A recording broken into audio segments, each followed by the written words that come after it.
3D gun printers currently I use PLA just because that's the basic plastic that everybody uses. However, gun printers who print 3D printed guns that stand up to the heat and the pressures of firearms use PLA plus, and I have PLA plus that showed up today. So probably by the end of the week, I will be testing a bolter to see if it will work.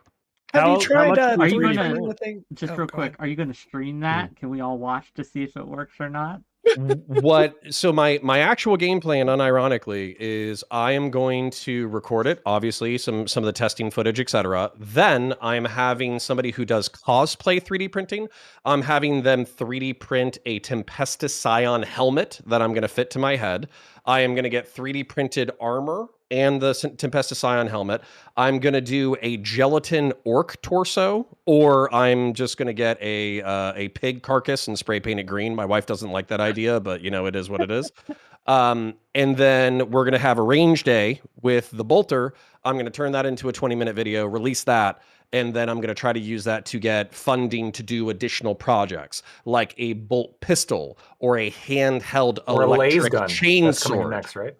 Actually, so if you look at the las rifle for the Death Corps of Krieg, it looks suspiciously like the M1A or M14 or M1A Sport, the smaller one, the Mini 14. It looks suspiciously like that. This is crazy. This is great. So I'm 6'4". I'm 6'4" and 200 pounds, and I have broad shoulders. And large feet. Okay, and with that, he also has the uniform. So we're all here, right? And as entertaining and as interesting as that was, and I'm very excited. We'll talk about it later. I'm very eager, actually, to see what you come up with on that regard. We do have a show to do today, and we have gathered the people here. And today, my friends, my dear viewers, we are going to be talking about the border crisis. Recently, there was a spat, if you will, between the governor of Texas and the Biden administration. It went to court. There was several backs and forth there, but the Supreme Court basically released an injunction that allowed Biden to go in and remove the razor wire that they've been putting up at the border. Greg Abbott said no. He refused that. A bunch of other governors signed in and sent troops to the border as well, and it escalated. And we're going to talk about that. We're going to talk about the legality of what Greg Abbott is doing. We're also going to be talking about the border itself. Is there actually a crisis at the border? How has Biden been handling it? Has it been well, poor? What are we talking about here? A whole host of things to discuss. This can spiral in many different ways. But I want to give each and every one of my guests here a chance to tell you, my dear viewers, who they are and what they think. And we are going to start with the man himself. Pisco, go ahead. Oh, thanks. Oh, you want me to start with introducing myself? Yeah, start. Tell us about what the situation is and what your thoughts are, and then also who you are. So. Sure. I'm Pisco. I'm a lawyer. I speak on legal stuff sometimes and politics. And this is an issue I think that's super duper important for two reasons. One is because the underlying issue, immigration, is something that really matters to this country, and where people have a lot of strong feelings about. But I think that the more fundamental issue here is the supremacy of federal law and the defiance and pattern and practice of defiance of the MAGA wing, sorry to say, of the Republican Party, and what it portends potentially for the future. What has occurred is essentially there's a unclear conflict right now between Department of Homeland Security and federal immigration policy with respect to certain fencing and barriers near Shelby Park in Texas, and the position of the state of Texas, which is that this fencing should be maintained and that it should not be disturbed by the United States government. My view on this whole issue is, regardless of your views on the underlying propriety of having the fencing there, the razor wire, you could have good arguments, bad arguments on that. The fundamental question is who gets to decide. Does the state of Texas get to contravene federal immigration policy or regulations made pursuant to federal law? Or is it, as has been established over the course of over a century of case law, that the federal government gets to deal with issues of the border and immigration with one voice as one country, as is its inherent right as a sovereign country.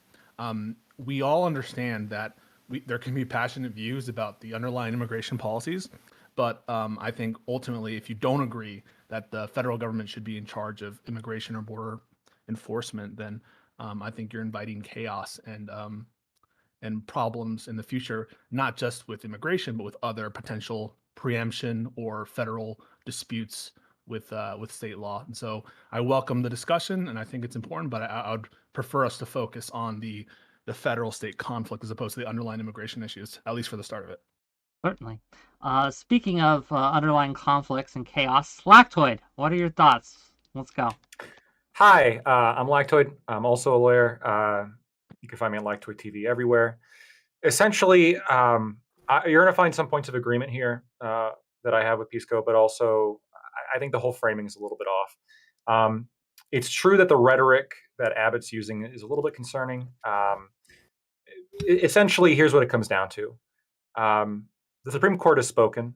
The feds can go take down the wire. That's it. To the extent that Texas were to stop federal agents from going and taking down the wire, that would be a problem. That would be a big problem because the Supreme Court said no, and that means you don't do it. Just to be clear, the Supreme Court didn't issue an injunction. They just removed an injunction that was imposed by the Fifth Circuit, basically saying the feds can't take down the wire. And the Supreme Court said no, that injunction's removed. That being said, I think that Texas is not necessarily acting illegally if they just put down wire. And I think you're going to potentially see some Tom and Jerry shit where they're coming back immediately after the feds remove the wire and put down more wire.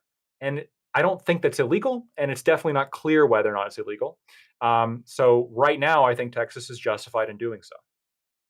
Okay, thank you. I'm sure we'll have a great discussion about that in a back and forth, but let's get through everyone else. 𝕍𝖎𝖙, go ahead. What are your thoughts?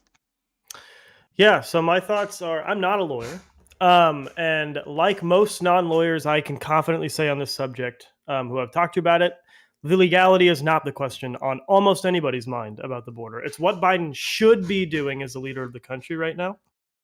It's the same thing as we talk about when police officers we think might have done wrong. In so few of the cases are we worried about what is legal for the officer to do and like the extent of the legal will of his power. Only when that's in question do we care. Most of the time, we hold cops to a higher standard because we trust them with a certain level of executive discretion. And we say, just because you can do something does not mean you should. So when we see Greg Abbott having the barbed wire up at the border, and Biden's, one of his first instincts is to say, you have 24 hours to take it down, or essentially we're going to threaten to send federal agents in and cause a bit of a ruckus. I don't necessarily disagree that he can do that. But I certainly disagree with the idea that he's not just going to negotiate with Greg Abbott and just say, hey, let's get in a closed door meeting or a Zoom meeting since Abbott's in India. Let's talk about a barrier in the Rio Grande, since that seems to be the solution you're pressing. That's not razor wire, because obviously optically the Biden administration doesn't like razor wire, because immigration is now taken over. Inflation is the number one issue for voters in the United States. You are using your executive action. You're using your executive power here. I don't want to conflict with you. I don't want to butt heads and just do this Tom and Jerry shit where I take it and you put it and I take it and you put it. Let's just meet together as the leader of the free world. I'm going to meet with one of my own United States executive leaders and see what we can do with our shared executive power to talk about a barrier in the Rio Grande. I think everybody, if Biden did that and we just saw that there was going to be some sort of solid barrier in the Rio that wasn't razor wire, I think Biden's poll numbers would go up. Greg Abbott would have a lot less leg to stand on if some of the people who think he's only doing this for show, if that's true, he'd have a lot less leg to stand on, and the people would get what they want, which is executive action at the border. Okay. 𝕍𝖎𝖙, always a pleasure to have you on. Thank you for being here. Next up, someone who is replacing one of my guests who had a family emergency, unfortunately. So I appreciate him coming in last minute to fill those shoes. Cypher, what are your thoughts here? Go ahead. Yes, I think this really boils down to we're not a confederacy. We're still a federal government. So if the states want to enter into some kind of compact in order to force the federal government to do something, then the federal government not only has the right, but it has the authority and the necessity to put them in their place and do what is necessary in order to bring order back into what we are seeing. Now, we can talk about whether or not there should be barriers or what have you, but the buoy system that Abbott put in, what was it, 7, 8 months ago, that the Supreme Court, or not Supreme Court, but courts found to be heinous. The reason that it was found to be heinous is because they were floating buoys that had razor wire and people were getting stuck in them. And not only that, it was being used to prevent federal agents from going in and saving those people because of the danger that those buoys represented. So we have a number of different things, here that are causing issues, not only with federal government, but also human rights, and that is where I'm at. So Abbott can get fucked. Okay, strong statement. I'm sure we'll get into it. Brianna, please. So I just want to back up 𝕵𝖎𝖙 and say I really hope tonight we can focus on the legal issues. And to kind of get us there, I want to kind of head off and kind of put the progressive argument of why I think this issue matters, why I think Biden is failing at it, and why we really need a resolution for it, if y'all will let me. First of all, I strongly believe in legal immigration. I live in Boston. We have two industries here. We have biotech and we have technology. My husband is in biotech. And if you go and look at the people that work for any biotech company in Boston, the kind that pays our taxes for our wonderful, wonderful, awesome city, you're going to note that there are a ton of legal immigrants that work there because we do not have the kind of scientific expertise in this country. We're not creating enough of those high quality PhD candidates to do that kind of hyper specialized work. So, if you enjoyed the COVID vaccine, I can tell you, you have a lot of legal immigrants to thank for that. Exact same thing is true of Microsoft and Google here in Boston. So, I'm married to someone who is, he's American-born Chinese. His parents moved here in the 60s. I have no issue whatsoever with legal immigration. I do have a really big problem with illegal immigration. And what's going on at the border is something we really need to focus on. Jeb, can you remind me, you showed me before the show, how many people is it they're coming across the border every single month? It's like 30,000 down in Texas. It's some insane number, right? I don't know in Texas specifically. I just know the daily numbers are starting to average in like the 6,000 to 7,000s again. It's insane. It's absolutely insane. The number of people are, our border patrol is having to process. It is just, it's not tenable. And it's touching every single state in America. Here in Massachusetts, I think liberals don't know this because I didn't really get into it in detail because I read the Times and the Globe and Washington Post. And they just have not covered this story very much. They haven't. Go do a Google search. So you start looking really in depth into this. Do you understand we have like migrants going and living right now at Terminal E at Logan, even as I'm saying this, because we don't have enough housing for the, I believe, 3,500 people that have come to Massachusetts, and just no place to put them. We have a housing crisis here in Massachusetts for the people that live here. And now, like, we've got a crisis where we've got to build like somewhere for people to get started that don't live here. Because of federal law, states are held with the bill on all of this, right? Because the federal government is legally prohibited from spending money on this. So, when we have an illegal immigrant crisis, it means your school doesn't get funded. It means your community doesn't get a park. It means your hospital goes into deficit. All of this has a financial impact on your community. And that's before you even get into stuff like sex trafficking and drug smuggling and, frankly, terrorism. So, this is a really big issue. I agree with my conservative friends on this. And the more I looked into this, it's clear Biden has not done enough, probably because he was scared of running into looking like he was doing the same stuff that Trump was doing when he was president, right? Which is, it's a political convenience, but it's not an excuse. So I think we do need to take this really serious as Democrats and not reach this conclusion just because the Republicans are bringing it up. It doesn't matter. It does matter. That said, I really want to return to what 𝕵𝖎𝖙 was talking about at the beginning, because the important issue here is the federal issue with jurisprudence. The Republicans have been playing a really dangerous game for a long time with all of this Civil War talk. And I'm just tremendously disturbed by the glee by which you see Republicans flaunting the authority of both SCOTUS and Biden. It's not the way that adults should run this country. Okay. Well, thank you for that, and I'm sure we'll get into it as we go. And last, but certainly not least, the man with the plan to make bolters in real life. Counterpoints, go ahead. And chainsaw swords. So, yeah, my name's Connor. I run a Warhammer 40k channel, but I also like to shitpost in politics. That's why I'm here tonight. I identify as center right. But I think that in the 3 Republicans here, who are all actually Republicans who care about a republic, have already basically conceded the legal argument, including me. So when you're talking about like federal supremacy and you're talking about like the Supreme Court has already ruled and all that kind of stuff, if you want to spend the next 2 hours talking about that, we can. But that's not the point of this entire conversation. The point is that the feds are responsible for immigration, but they are failing in their duty to enforce existing immigration law. That's what Republicans are pointing out through the barriers, through the protests, through the busing, through all the crap that you're talking about. Then I would frankly love a Texan shit post. I think Pisco posted like a law today saying that like 25 miles away from the border is like federal jurisdiction, so 25 miles in. I would love for the Texans to set up a fucking razor wire 25.1 miles into the state of Texas and say, fuck you, you can't do shit about this, you fucking assholes. Now do something about the goddamn border. I would think that would be fucking hilarious. I hope Governor Abbott listens to WhickTV. That would be great.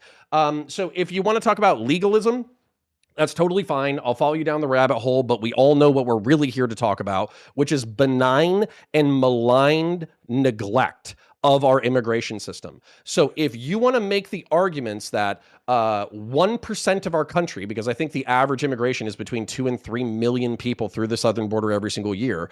If you want to make the argument that we need these people for demographics, we need these people for economics, we need these people because they do the shit jobs, we need these people for construction, et cetera, you need to enshrine that into law, not make it so we have an underbelly slave class that we just exploit for shit posts and American economic benefit. You need to say that we need these people, and this needs to be signed off by legislators and the American public. And then where it becomes malign neglect is the fact that from a Republican standpoint, it's not being enforced on purpose. It's not being enforced so we can have a slave class. It's not being enforced so we can have drugs. It's not being enforced so we can have sex trafficking. So as a result, it's like, fuck you, enforce the law. Finally, before we let this go, I thought Democrats love fiery but mostly peaceful protests. I thought that this was your whole thing. So as a result, this is a fiery but mostly peaceful protest, okay? Yeah, a few people died, but a few people died during BLM. It is what it is. So, you know, if Republicans are doing shitposts like busing migrants to blue cities and blue states, y'all should be like, wow, what an interesting and peaceful way in order to communicate your frustrations with the immigration process. But instead we get fucking bitching about it. So I'm looking forward to getting into that more than I am to legalism, but let's go. Let's go. Here we are. I'm ready. I'm ready to fight the whole panel. Let's do it. If you have trouble getting in, raise your hand and I'll try to get you in. But otherwise, floor is open. Go ahead, gang. Also, I'm happy to move on from the legal stuff. If you guys are willing to concede and say, listen, what Texas is doing to the extent... I think 𝕾𝖍𝖎𝖙 has a bone to pick. That's what his face is telling me. Well, I mean... Well, I have one bone to pick. Okay. I'm a libertarian, Connor. I'm not a pick your Republican. bone. Okay, I want to make that clear. Absolutely clear. That's the main bone I want to pick here. Like, if you guys are willing to say here that to the extent, and maybe _𝕾𝖍𝖙 will say, well, they didn't break the law, or they're not currently breaking the law, or something like that, and we can have a discussion about that. Not currently, you know, I maybe can quibble with you, and maybe there's some ambiguity there, but if you're willing to say that the federal government reigns supreme on issues of the immigration and the border, and that Texas cannot do anything inconsistent with that, I'm happy to move on to talk about immigration more broad and about who's responsible and what should be done. Yeah, but I mean, that's up to you guys. The reason why maybe I'm conceding for other people, but for me, it's like supremacy clause. Like, when has that been enshrined? Since like after the Civil War? Like, what? So what are we gonna do? Are we gonna before that? Since the start of the Union, it's been also since after. Well, I'm not gonna deny that. Like, yeah, the law here is like somewhat clear, and that the feds have a role to play in border enforcement, and arguably, I think, actually probably not even arguably, they're more important than the states, right? When it comes to what supersedes what. The Supreme Court said the feds can remove the wire. That's enough for me, right? Now, did they specifically say, it would be the most bad faith interpretation to say, well, technically all they said was that Texas can't stop them from, no. Like the feds can go remove the wire. Principle. It's based on a principle, and that principle has been consistent and for a long time. And so when we have these people like Governor Abbott doing this invasion clause bullshit, I mean, I think you guys should be pissed off at that kind of like bullshit, like interpretation of words. But you guys don't seem angry about that or about his antics. No. Wait, Pisco, you would agree though that there's nothing necessarily illegal with Texas putting up more wire and putting up wire after the feds cut it down, as long as they don't stop the feds from cutting it down. I'm not so sure about that, actually. I would disagree with that.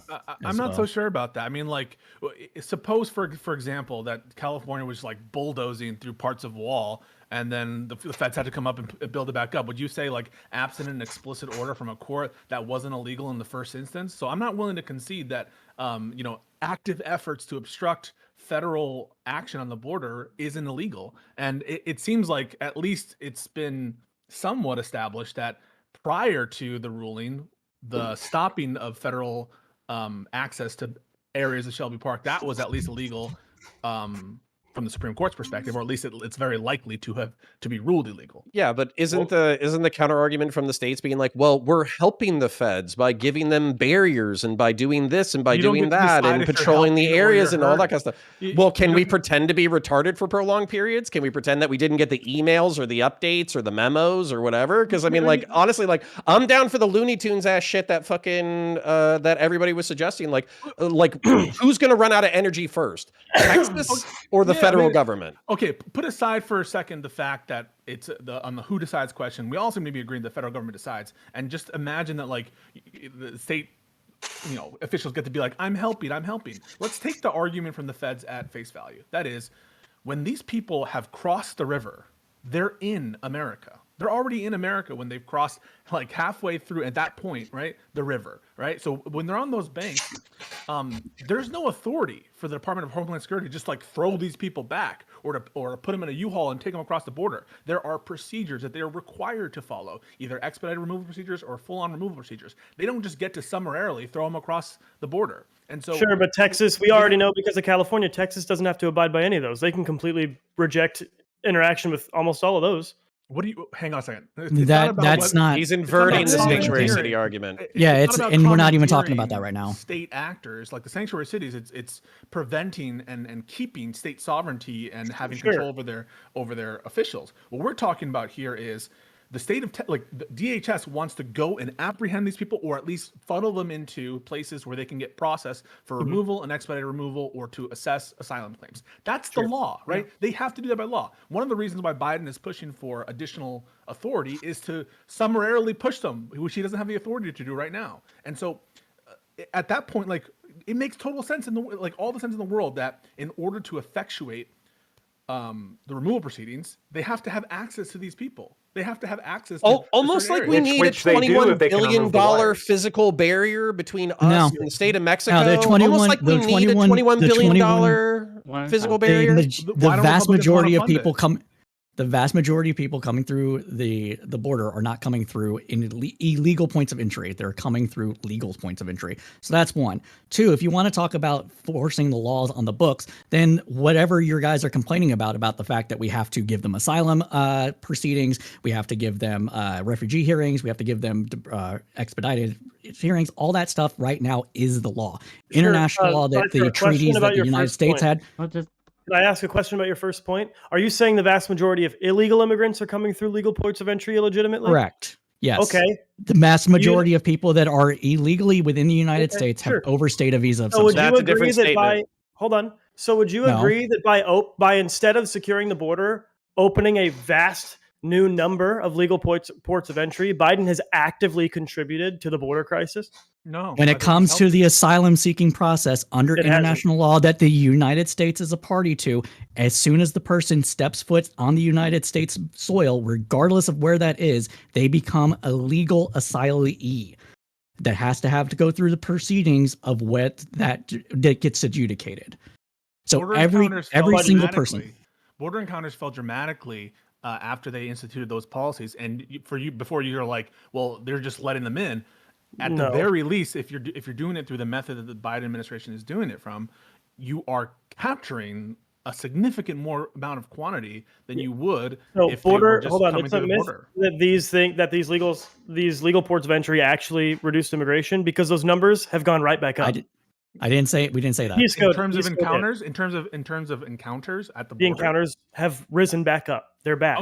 Okay. Yeah. Well, it's going through the cyclical issue, and the reason it's going through a cyclical issue is because the majority of this situation is not being pull process from the United States. It's not the United States pulling these people in with, welfare or jobs or any of that nonsense. It's push factors. I know, I'm just saying this is where we're going to end up going down. It's push factors. It's the fact that their countries are shit. It's the fact that they are going through a massive turmoil from either gangs or coups or a number of other different issues. These are situations that the United States can help with, but those require funding from Congress. And that is what Congress has refused to do since 2006. Republicans have blocked every single comprehensive immigration policy from 2006 onward. This is why Lindsey Graham actually proposed comprehensive immigration policy, and the Democrats unanimously shot it down because it included border wall funding. So that's just not true. When was this done? Hold on. When was this done?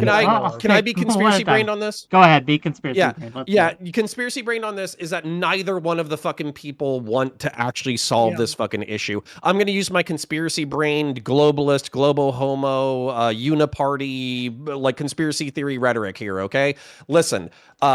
Illegal immigrants are cheap labor in agriculture, in construction. Their children are citizens who become taxpayers down the line. We have a demographic economic issue within the United States where people are having less than 2 kids per family. So as a result, we're having an issue there with our tax revenue. So it seems like we're all suffering from benign neglect. When a Republican tells me that he actually wants to solve the border issue, if they've been elected more than one term, I don't fucking believe them. And if a Democrat says that, I laugh.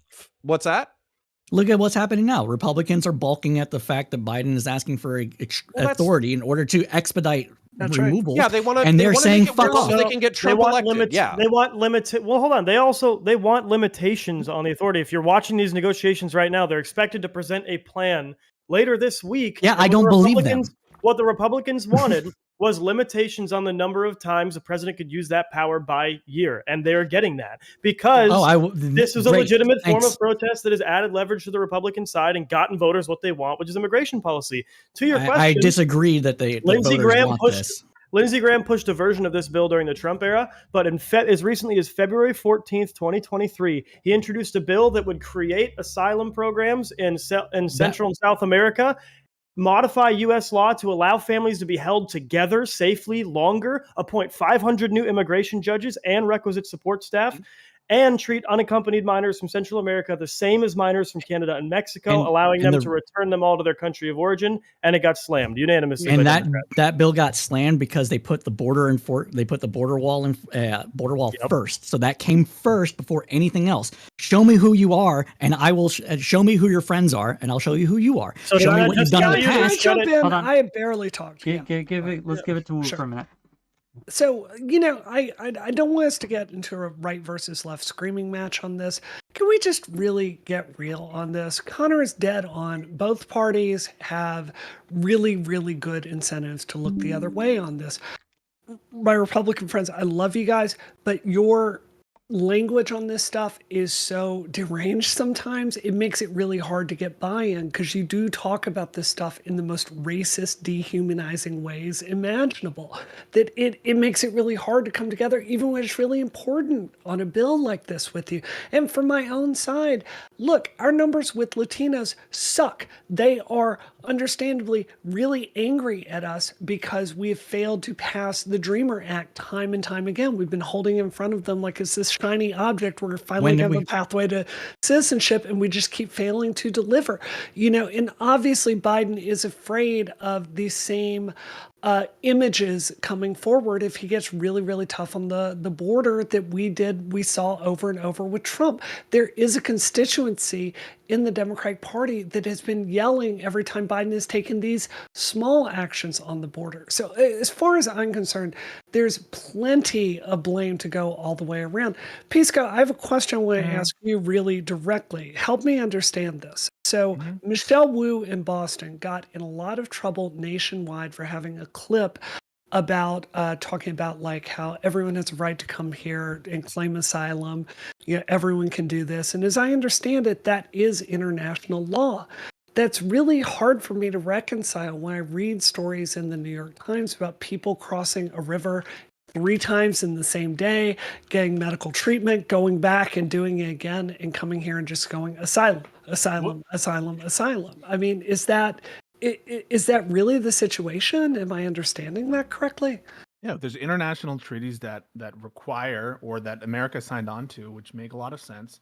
Yeah. A lot of them were signed on to in the wake of the Holocaust to give access to protections and procedures in place, not just asylum, by the way, also protections against removal. There are other kind of temporary protected status, other kinds of protection offered pursuant to American law or to treaties that is mandatory. And you can say, well, some people abuse it. That's the cost of Sure. Any law is going to be abused, and hopefully we have the resources necessary to process and funnel out people who are abusing our asylum procedures from people who are have access to them. But we have taken a decision as a country to sign on to these international treaties and to process asylum applications. You can say, okay, we should change the law. I don't agree with you. I think I'm not saying that. Yeah. I'm not saying that. America already has one of the most broken immigration systems, one of the most hardest places in terms of in legal immigration. It's extremely difficult and burdensome. It takes years to process, and for years, America. Congress has made it hard, extremely difficult for people to immigrate legally. The problem is America is a very prosperous country. It's a good country with a good economy. It's a big ass fucking border. So there are a lot of fundamentals here that are, of course, leading to these patterns of immigration. I don't think it's an existential crisis, but it's a crisis. And so it's one that we should address with money and with changes to the law. But what I find is that we don't get to those conversations because we're worried about, like, in my opinion, policies that are marginal, like remain in Mexico. That's what, like 60,000 people were under that policy, even at its height. That's not going to, you guys are talking about 30,000 a month, right? That's not going to be the majority of individuals. And also we're talking about, the rhetoric of the right, which isn't helping things either. And we can't take a win when we see one. Like you just mentioned, the Dreamer Act, that has wide bipartisan support. We can't pass it because, in my opinion, there's one party that's committed to obstructionism and to not solving this crisis and keeping it as a political lever. Can I just say something super? This will be two sentences. I've got the numbers right here in front of me. It is 1.5 million people come into this country and apply for asylum every single year, and about 250,000 are actually granted it. So non-trivial numbers if we have to process 1.5 million people a year. It's like 70% plus are able to, who are encountered at the border, have a credible fear, or they're able to get to regular procedures. And so it's not the case that this is like 1%, 2%. There's a lot of people who have valid asylum claims, and they're good people too, who are in absolute fear for their life for persecution. So I don't want to throw the baby out with the bathwater. Do we need to do something? Yeah, but fund it. If you want to have better border security, fund it. And we can have disagreements on whether the quote unquote medieval border wall that Hakeem Jeffries alludes to is the best version of that. But Biden is trying to make a bipartisan effort to fund border enforcement, to fund our immigration judges, and to give him greater authorities to close the border. Okay. And Republicans have already said no at the gate.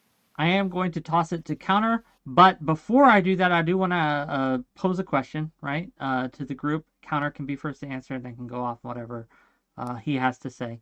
For those of you who think that Biden and the Democrats at large have been failing, right, in their duties to solve the border crisis, what would you have him do? What would be your suggestion? How can he not, or how can the Democrats improve, right? What? Because they're doing a lot, right? They're funding ICE to a higher degree than Trump ever was. They're requesting additional congressional funding to hire significantly more Border Patrol agents. They're taking steps. A shit ton of people, right? What would you have them do? So counter, you get it first, and you can go off and on your little rant too. And yeah, we'll go with that. Actually, can I answer this question? Let everybody else answer the question, and then come back to we can do my that. thing. Okay, so what would I want Biden / the Democrats to do? What do I think would be a humane policy? Okay, I am not buying this concept that physical barriers don't do anything. Okay, military bases, I don't enter military bases because they have barbed wire and guys with machine guns. If you have barbed wire and guys with machine guns, less people are going to show up. So we either need to decide whether or not we want a physical barrier at the United States-Mexico border, and if we do, we need to create physical barriers and dudes with machine guns to enforce that thing. Now, when we're talking about the humanitarian care for people who are applying, blah, blah, blah, blah, blah, sure, process all these fucking people, designate ports of entry, have them come, fund the fucking justices or whatever, rubber stamp all these motherfuckers, throw them back, fucking keep them, whatever. I don't give a flying fuck about that. The other thing that I think we are talking about push-pull factors. You said that the pull is, I think 𝕍𝖓 said pull is not the factor, push is. I don't know why we let the Central American countries remain narco cartel collapsed fucking drug states that where, you know, people are as likely to get murdered as they are to arrive at fucking school on time. I think that we should fucking absolutely be involved in their security, absolutely be training their law enforcement, absolutely be training their military, absolutely be funding them fighting their corruption. Well, what the fuck has been going on, 𝕍𝖓? Because last I checked in the 1980s, we were fucking helping the narco cartels do their fucking jobs. So in the past 30 fucking years, so we did both. So clearly we need a clear line. In the 80s, it was cocaine's all about bad. Cocaine's bad north of the border. It's also bad south of the border. So we need a solution. So, but there's some issues with that, right? So the reason why I say it's both is because prior to like 91, we'll say, I don't know when the exact cutoff is, but it sounds good as any. We were super concerned about communism. So what do we do for the communists? We funded everybody that would fuck them up. And then what did that mean? That meant funding the FARC, that meant funding any single group and using drugs to do so, right? This happened. To finish, after to finish 91. my answer, hold on. Let me finish my answer because you ripped apart a part of my answer and I want to let other people answer the same question. Okay. We largely won against communism, despite what Hasan Piker and his fucking army of imps fucking think. So now it's time to shift targets. Now we need to move on to narco cartels. I'll stop there. I want to let other people answer. You're preaching to the converted. I mean, but look at how much difficulty we're having, like funding Israel or funding Israel, one of our long-standing allies. Whether or not you agree with that or not, but just like as a practical, realpolitik look at like all the forces. Look at how difficult it is to push Republicans in the America First movement to fund Israel or to fund. Well, they are kicking Palestinian dicks in right now. Oh, I understand that, but like what I'm trying to say is this is not an electorate in the Republican Party, sorry to say, and that is open to more foreign aid. They are outraged that American dollars are going to. I have a meme solution, but I don't want to derail the conversation this early on. Yeah, just to what you're talking about is opposition from the Republican MAGA party. No, it's both. It's opposition to both. So they're 55% of the party. Deal with the 45% that you can actually deal with. I do want to let /𝖬𝖓 and I want to let 𝕬𝖎𝖙 get in here too, because again, the question was for the Republicans on the side, and the Canadian /conservatives /libertarian, whatever the fuck you are, /𝖬𝖓. So we're gonna get past the ball to 𝖬𝖓, then we're gonna pass the ball to 𝕬𝖎𝖙. Go ahead. Yeah, my very Republican answer in order to end the immigration crisis is to legalize all drugs. That's how you stop it dead in its tracks, because then you completely disempower the cartels. Once the cartels are out of power, Mexico stops being a shithole, and then people want to actually stay there and live there. That's how you solve the immigration crisis. Just a couple responses to some of the things that were said. So real quick, Pottering Politics for $20 is forcing me to do this. 𝕵𝖔𝖎, 𝕍𝖓, or 𝕵𝖓, Connor, /𝖬𝖓 are picks. Hi, Bree. Hi, Jeb. Okay, there we go. Sorry. Okay. The asylum process is absolutely abused. It's true the treaties and the laws are mostly post-Holocaust agreements that are directed to protect people who are persecuted based on protected characteristics such as, race, religion, et cetera, et cetera. It was never intended to protect people who are fleeing gang violence, even, or seeking economic prosperity, which is most, if not all, of the illegal immigrants from Mexico. It's quite literally just a loophole, and the fact that they're claiming asylum whenever illegal immigrants get onto U.S. soil is exactly why Texas is arguing to put up the fencing in the first place, because they want to prevent people from getting onto U.S. soil in bad faith, claiming asylum, and then staying here. And of course, Biden removed the stay in Mexico policy, so they stay in America. That's marginal. AMLO, That's 60,000. I mean, AMLO didn't want it anymore either, so we can't just say it was just Biden. Yeah, but Mexico didn't want it either. Why didn't Mexico want it anymore? Probably because Trump lost and Trump made them some promise. Is it because 60,000 people showing up on your fucking doorstep without food or provisions or employment or education is a pain in the fucking ass? Almost like we need a physical barrier to prevent people and deter people from coming to the fucking thing. Okay. Almost like we need to prevent or deter people from doing this fucking process. Yeah, weird. One more thing. I just want to emphasize here: the U.S. got no injunction against Texas to stop them from putting up more wire, and there is no law that I'm aware of that indicates that Texas is prohibited from putting up razor wire on their own property. Right? It would be a ridiculous rule to set. Yeah, and sorry, Jeb, go. But I have a rant in my balls. Yeah. So you're asking what I want Biden to do. Obviously, I want legislation that does the things Lindsey Graham has been trying to do since Trump was president, where we get 500 more immigration judges, we get a barrier at the border, we get asylum programs that with facilities that we put down in other countries so that we help maintain so that people can stay outside the borders of the United States but still be put through the asylum process. But I think the idea that a really efficient, legal immigration pathway does not deter illegal immigrants, because this is and I love you libertarians, lactoid, this is a Cato theory that Biden tested and it failed. The groups of people that illegally cross the border and the groups of people that legally cross the border have far less overlap than we originally thought. Likely, many of the people, a majority, probably even a vast majority who are illegally crossing the border are doing so because they want to gain certain benefits of being across the border and not be hampered with certain responsibilities of legally crossing that border.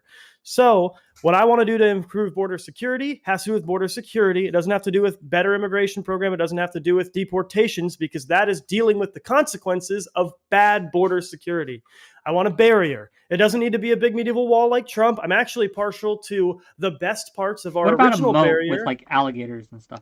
That's basically what our original barrier was. It was a double fence made of aircraft grade steel that Jeeps could drive through the middle of. People were posted up on the best parts of our border. We have had for a long time tremendous barrier. I want that barrier, and I want it across the whole country, because every single piece of data that says that Trump's wall program didn't work was actually citing data that they will even admit was the cause of the roads that we built in order to build the wall, and the fact that the wall wasn't finished. So they just went around the fence, and then they were able to use the roads we used to build the wall to gain easier access into the United States. The roads will do that all as well, even with not as easily if they can't get through the wall. This is so fundamentally fucking the stupid. The issue was the fact that they could get around the wall. No, I know. I know. No. This is so fucking stupid, okay? If you have You're not going to have 2 million people manning. If you have 10 feet of chain link, double concertina on one side, triple concertina in the middle, another 10 feet of chain link, double concertina on fucking top, and you have routine patrons, and if you have outposts, you're not going to have 2 million people manning the border. You can't say it's going to be the same as if you just leave sand there. That's fucking crazy. Nobody believes that shit. And in terms of this specific instance, what I want Biden to do is when states are being proactive about their border security and he needs them to adjust a certain aspect of it in order for it to work with his federal enforcement of the border, instead of saying you have 24 hours where I'm bringing federal agents in, then we're all ignoring, backing down, because that was obviously the fucking wrong thing to do. Border Patrol currently has no plans of going in and removing that razor wire because they know it's dumb. He should have just, if Greg Abbott wants to take proactive control over his security in the border, Biden needs to negotiate with him on how he can do that and abide by U.S. federal border policy. Biden doesn't need to negotiate with Greg Abbott. Biden doesn't need to. He should. Joe Biden is the president of the United States, and he speaks for us on issues of immigration and border. Sure, and if a cop orders me out of my car and tells me to get on my knees and crawl backward to him because I was speeding too fast, he can do that. He shouldn't.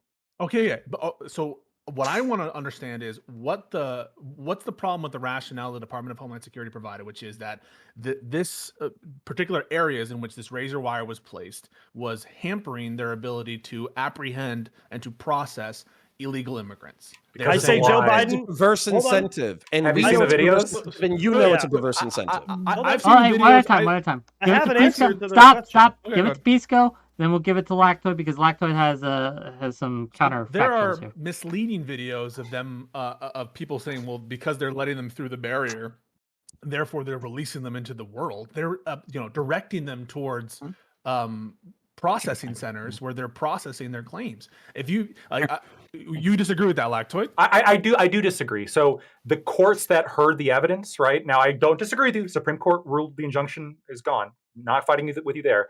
But if you look at like what the evaluation of the evidence, it's pretty telling. Like it consistently, the government, the federal government's referred to as acting in bad faith.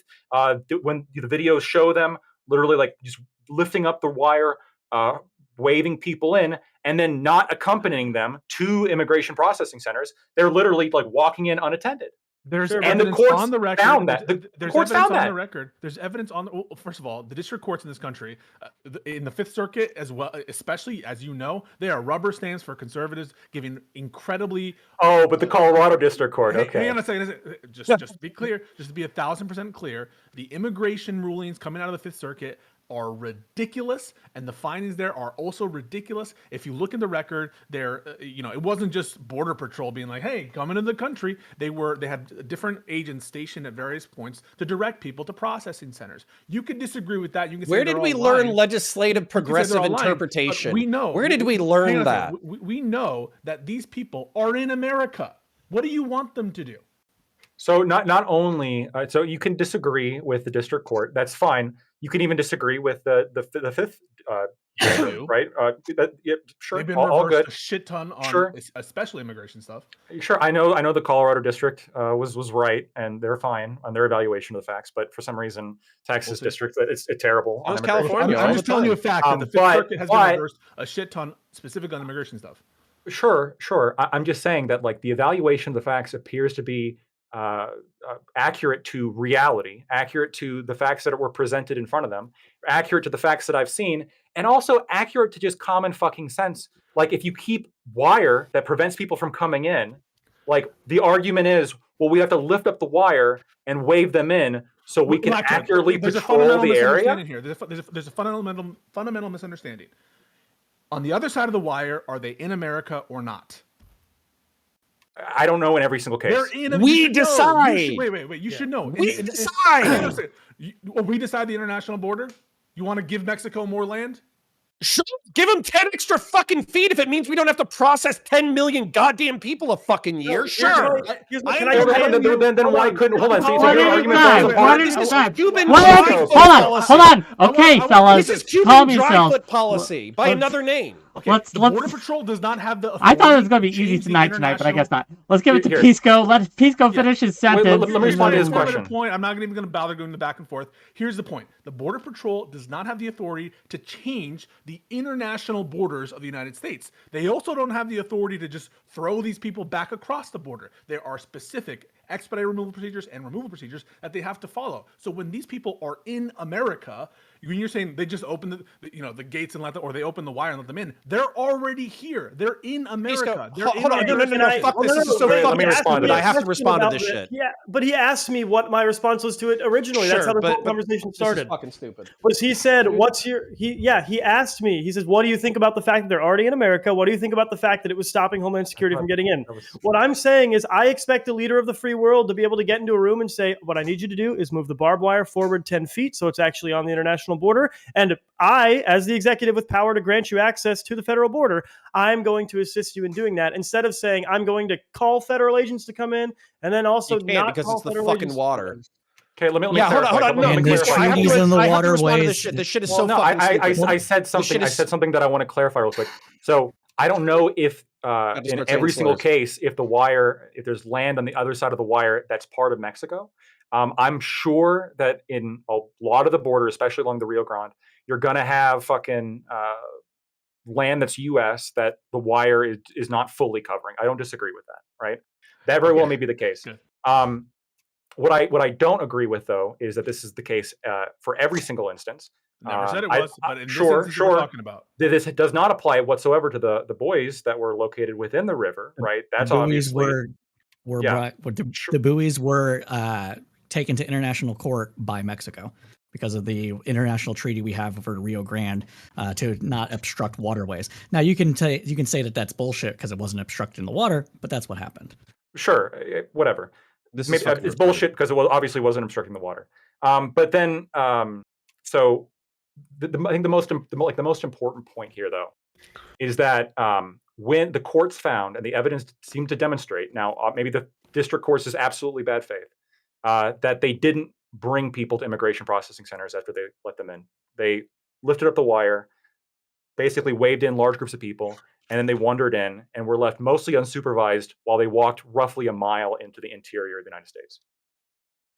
Okay. Okay. We'll give it to Woo, and we'll give it the counterpoints. I think we're going down the entire wrong tech track on this, just to be really honest. You know, I don't know if y'all have seen the videos of you know, parents like trying to get their children under this razor wire. It will break your heart. I mean, I want for you to imagine a mother like putting her literal infant down on the ground and then jumping on top of the child and then like having her back shredded as she like crawls under the razor wire to try to get her baby to the other side. It is heartbreaking. And I think that like this is 2024. We have better technology here. There are a lot of people, they're very serious about working on remote drone technology to actually patrol large areas of land. I think like I'm sure we've seen all the stories about drone attacks lately. This is obviously an area that we're going to need to invest in for a wide variety of military applications. Instead of like building a concrete wall from sea to shining sea, what does make sense to me are two things. The first thing is like we developed this technology, we developed the infrastructure to have drones going up over the sky with infrared sensors and looking for migrant crossings. And secondly, we get over this cultural aversion to like funding the border security the way that it needs to be funded. We professionalize them. We get these incidents that are really hard to read about. We get those under control. We professionalize them and we let them go out and do it. Like it just seems like if you're talking about like razor wire, it's an idea that is never going to fundamentally solve the problem. This is going to take processing facilities for people, and it's going to take like some sort of virtual system to get law enforcement to respond to it. As well, but razor wire is also going to help because it tears up people's backs when they try to crawl through the border and almost like it's there to deter you from crawling through the razor wire. I'm going to toss it Okay, to counter, yeah, and then I'm going to toss it to second. Yeah, Counter and second. I have like a fucking rant stored in me from fucking 10 minutes ago. All right, so putting kids through fucking razor wire, okay? Emotional incidents are no way to rule a fucking country. If we were ruling just off of emotion and people getting killed, then we would never go to war ever. We would never police ever. We would never arrest anybody ever. This is not the way to fucking govern a society. What we do is we set up incentives and we set up consequences, and we expect most people to respond to those incentives and consequences. So physical barriers don't give a shit. You can tell me that fucking Mexicans are like cats. They can crawl through any crawl space. They can dig under any wall. They can pole vault any concertina wire. I don't believe you, and I don't think you believe yourself. I think you're fucking crazy if you're saying that shit to my face, unironically. Also, when I was a child, I was raised with this concept called a nation. I know it's like old-fashioned, but what I was told was that there was this geographic entity, an area in which the government had control, and that we as a democratic population or Republican population passed laws in which there was rule of law within this area, and that there were other countries that existed that also had rule of law and also had their own little rules and idiosyncrasies. But America was the fucking best because goddamn it, we just are, okay? That's what I was told. And within that conception was the line of like geographic boundaries, okay? And what I've been told is like Loki's fucking wager in reference to the border, which is you can't put a physical barrier in the water because it's physically difficult, but that's where the international border is. So therefore, if somebody gets onto the 50% of the Rio Grande, then they're in the United States. Therefore, they mandatorily have paperwork. Then we also have effectively the Cuban wet foot, dry foot fucking policy. Okay, it's a gay law and you know it. So it's not Biden's fault. And first of all, I resent you using that word. Okay, gay 𝕾𝖎𝖎𝖙. Use it as a synonym for lame or retarded, which I know you also probably don't like. So anyways, the fucking point being that we have Loki's wager with the buoys, we have Loki's wager with the water, we have Loki's wager with the sand, we have Loki's wager with the beach. So now Texas has to build they have to build the concertina wire 25 miles inland from the actual physical fucking border in order to deal with this problem. Do you know how obscene and retarded that sounds compared to the actual logic of defending the physical barrier of a nation state? First of all, for someone who's really against emotional appeals, I mean, like, I don't know what to make of that, 80% of what you just said. Are you suggesting that America wasn't a nation before the 1870s when the first immigration laws were on the books? Obviously it was. No, yeah. Do you know how we enforce that? With violence and guns. That's how we enforced it. Yeah, but is that what we should do? Just to be clear, America was a nation before the first immigration laws were passed. We didn't even have a fully, functioning immigration system. It was run by the Treasury back in the good old days, and by state officials who were hired and used as part of the. Do you think that was a good system? No, I don't. I think that there are reasons to have an immigration system, but I'm trying to counter your emotional appeal that we're not a nation. If we don't, come on, we were a nation before we had a fully functioning immigration system. It's no. See, here's the thing. Is an important issue for 100%, but your appeals to existential destruction are absolutely unwarranted and catastrophizing. I don't have any appeals for existential destruction. As a matter of fact, my meme solution is annexing all the way down to Panama.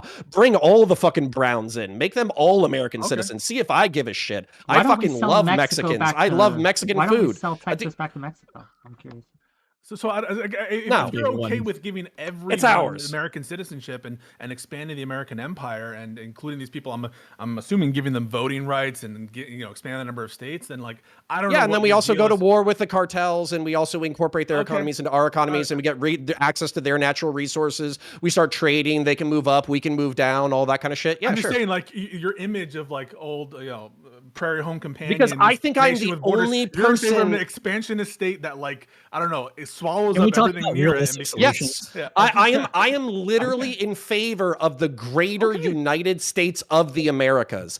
However, I'm one asshole, and most people do not agree with me. So I have to deal with the United States of America as it presently exists, and I have to deal with the concept of a nation state and a sovereign border. So part of the concept of a nation state are demarcated international borders that the Department of Homeland Security doesn't get to control. These are made pursuant to the treaties of the United States that are long beyond our ability to negotiate. So where can the border be enforced?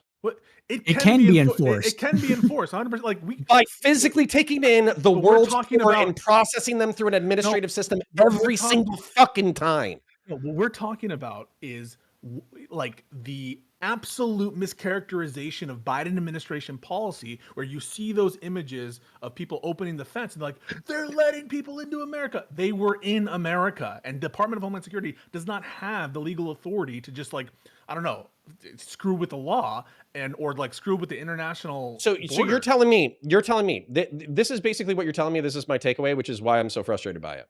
Let's say that the banks of the Rio Grande are silt, they're sand, they're waterlogged, right? So they're not good construction centers, right? Yeah. So instead, we build a physical barrier, be it metal, be it whatever. We have to pour some kind of foundation. We go back 10 feet. Okay. We go back 10 feet. We build a physical barrier that's 10 feet tall. We somehow solve the Mexican cat problem where they're just insanely adept at squeezing into small places. And then we say, fuck you. You cannot cross here. We are not going to process you here. You can go to the designated points of entry. Or you're saying that we would have to have an entryway in which we go through the wall in order to grab these people, in order to bring them into the system. You would need to pass a law, and because right now all those people are applicants for admission. And whether they're here illegally, whether they're at a port of entry, they are applicants. The law that's a dumb law. That's a wildly dumb law. So what I'm trying to say is it's not Biden's fault. That's Biden dumb. didn't pass it's the bad Can we talk law. about actually? IRA. Can I get in there? Yeah. Go ahead. Wait, can I ask a question, Pisco? If it's all the U.S. territory and the banks, couldn't they just you can make them walk along the fence until they get to a port of entry? Sure, but there are reasons. It's slippery there. It's it's miles. So what is they slippery? shouldn't It doesn't be there. matter. We have an All this is obligation to have the path not be slippery, legally speaking. No, it's not about Guys, it's not about Dude, whether or not it's physically possible for you to walk along the banks to get to another access point. The point is, if DHS feels that this is the most expeditious way to get people to process, They don't that's what feel. they think.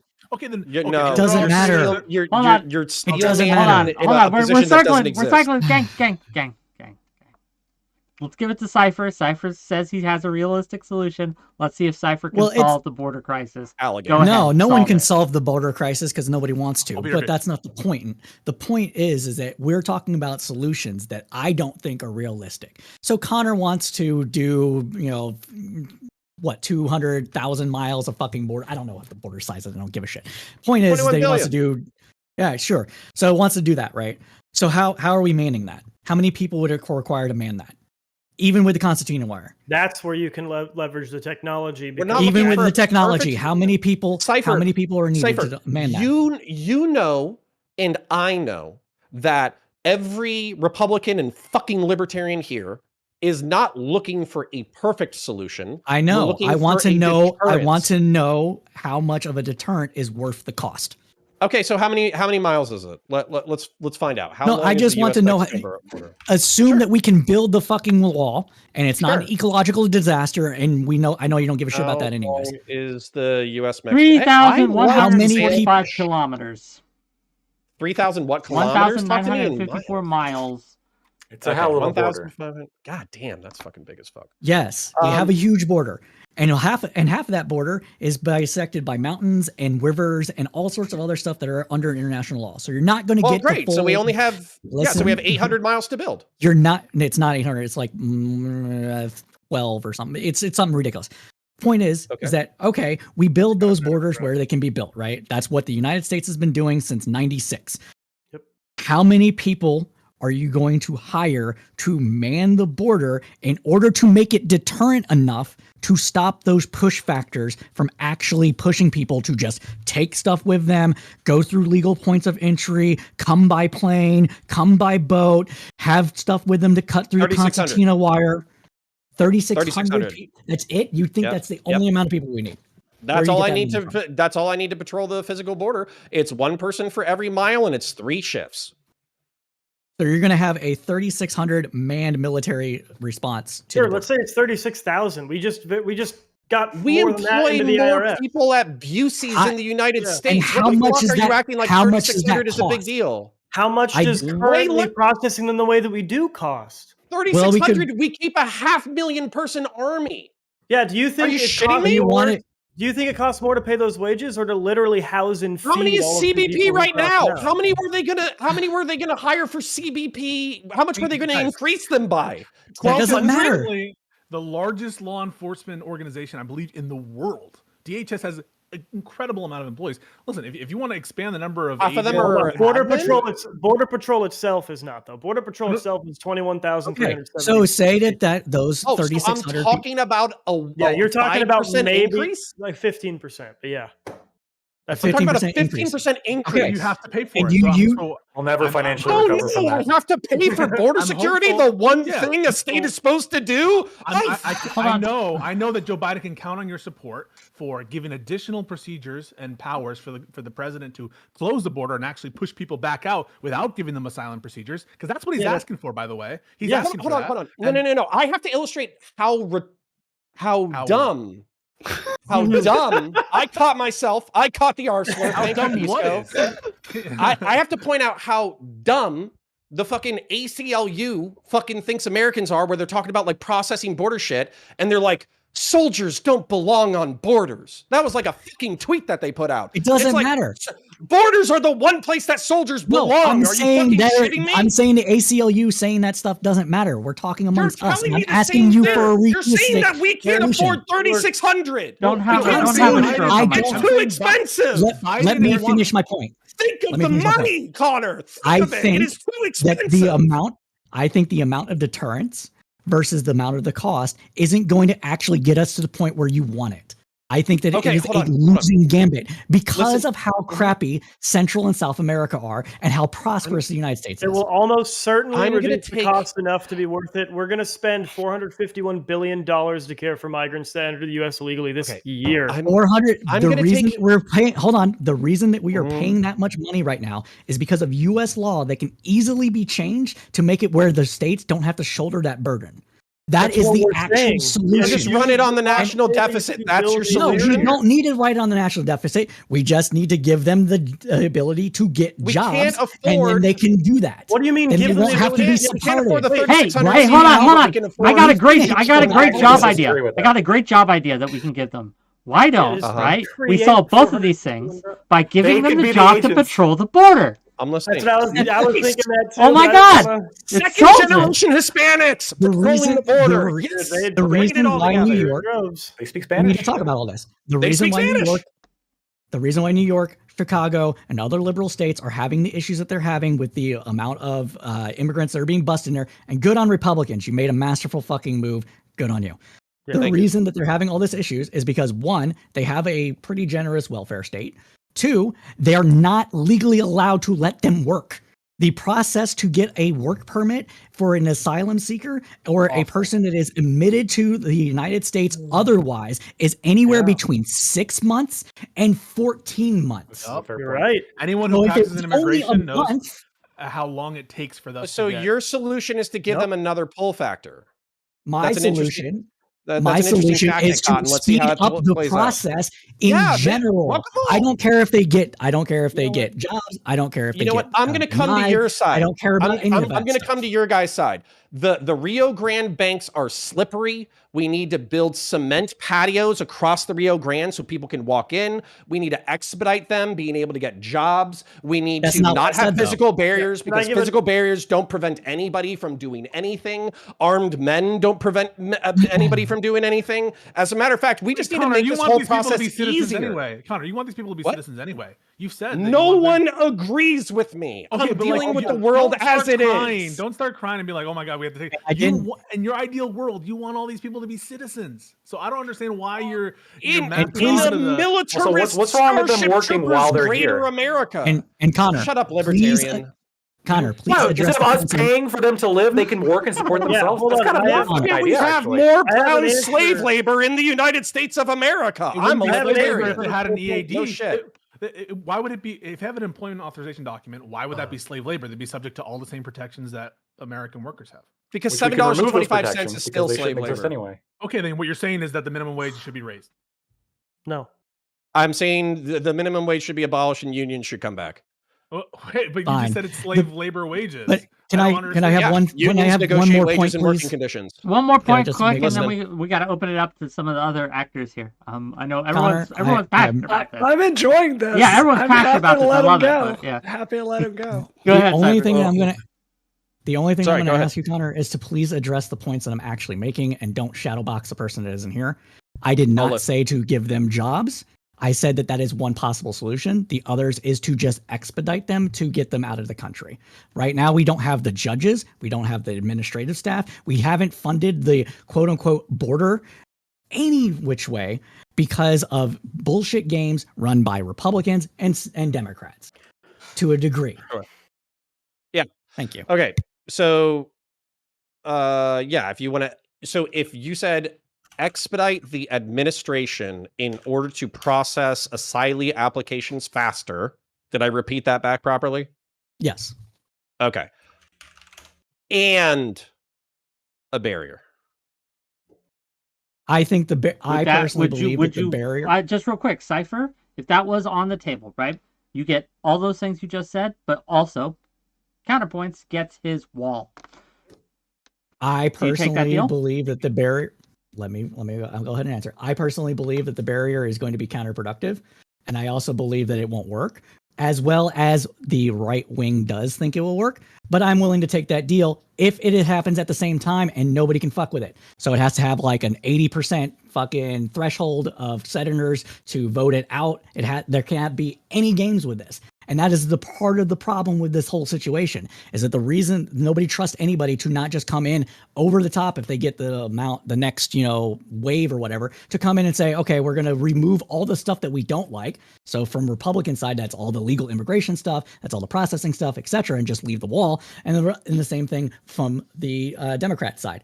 Although it's been 96, it was passed in 96, we're still building barriers, so I don't see Democrats actually stopping that. But hey, that's a different discussion. Well, yeah, no, the Democrats have caved and thought maybe it will work. That's why Biden has built about half as much new wall as Trump did. Let's toss it he's required under law to build a lot of those barriers that was passed in 96. I got it. Let's toss it to 𝕬𝖎𝖙, let's toss it to Wu, and then we'll see where we end up then.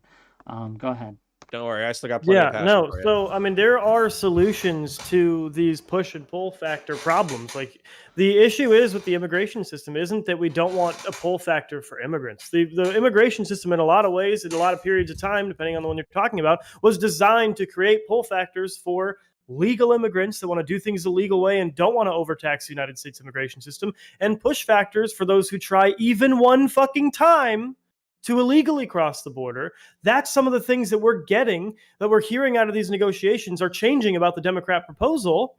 A lot of the Republicans that are trying to make it more palatable to Republicans are adding in tremendous fucking things to this bill. Like, the idea is being thrown around again about the asylum centers being in other countries. So if you haven't touched one of those asylum centers before you've gotten here, you've illegally crossed the border, and you're not automatically an asylum applicant because there was an asylum application you could have filled out in your country and you didn't do it. So now we get to say, fuck you. You now can't apply for asylum, which is what we should be doing to people who try to illegitimately claim asylum. And that's why we need legislation that says if you cross the border, you're not automatically an asylum applicant. Democrats would never put that in a fucking bill. There are a lot of problems with what you're saying. One thing, though, Biden tried that with Venezuelans. It was blocked by the courts because of international law and United States law. So this is going to be an issue that you're going to have with that kind of law. I'm saying if you pass United States law that allows for this, even if you pass the United States law, it's going to come up against international law, which the United States is party to through treaties under various circumstances. What international That's code going to be the issue. What part of this are you saying violates international law? And I want you East Coast is going to have to answer the exact legal thing that I'm talking about. I've only read about this. I'm not a legal scholar. Sure. What part? I'm guessing he's talking about asylum centers. Let's let Pisco actually answer it. I don't know. Title 42 expulsions is what he's referencing.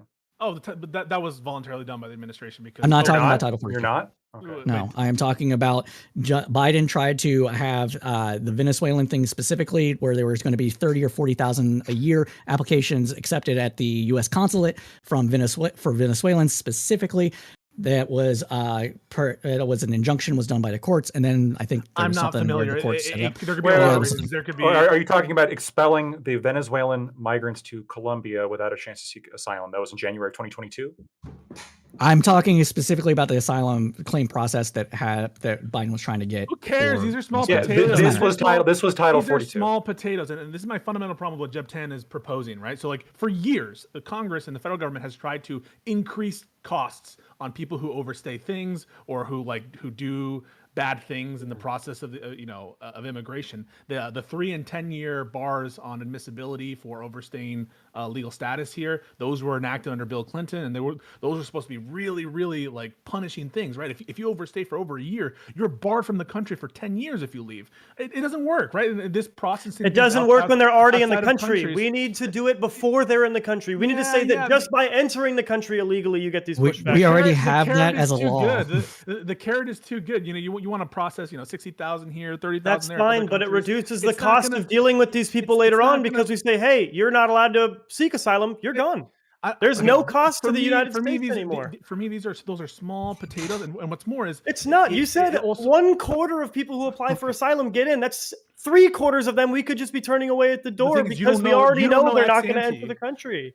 You don't know ex ante which claims are meritorious and which are not. And the truth is, what you're proposing is that there be some kind of third country protocol. Usually in current law, we have a requirement that for safe countries, if you have an agreement pursuant to a bilateral, multilateral treaty, and we only have one with Canada, that can become a requirement. But these places on the way to the United States, from Guatemala, from El Salvador, these places, hey, I'm a fucking loser. Let me finish.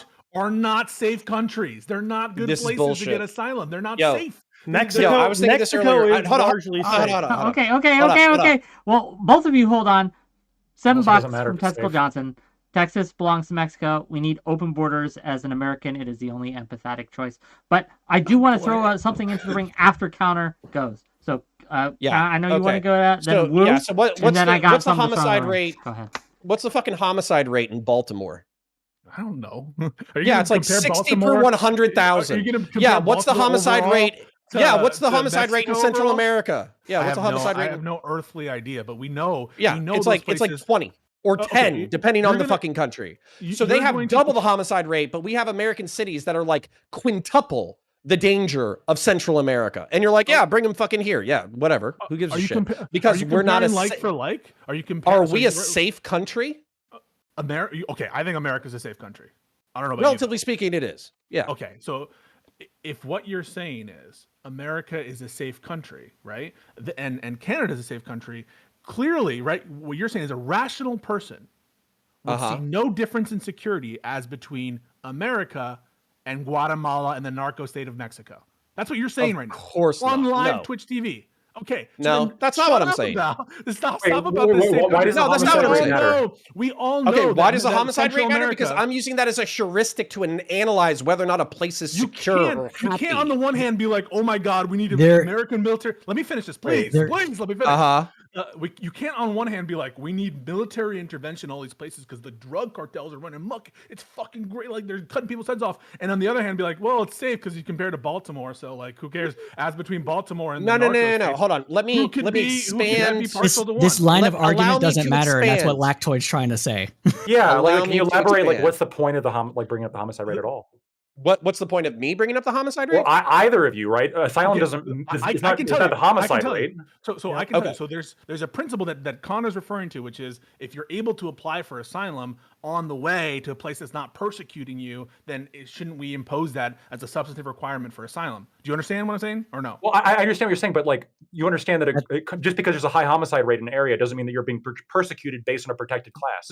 That is true, that you couldn't necessarily be persecuted, but in American law currently, what we have now is that there's a carve out for third country type situations if it's a safe country, safe agreement with that, and the only one we have is with Canada. So under current Connor's law, saying to change those laws. That's why I said this line of argument. I'm talking about think that we should be forcing people to get, like, asylum in Guatemala or in. What I'm talking about is Mexico's reasonable. Comparative safety.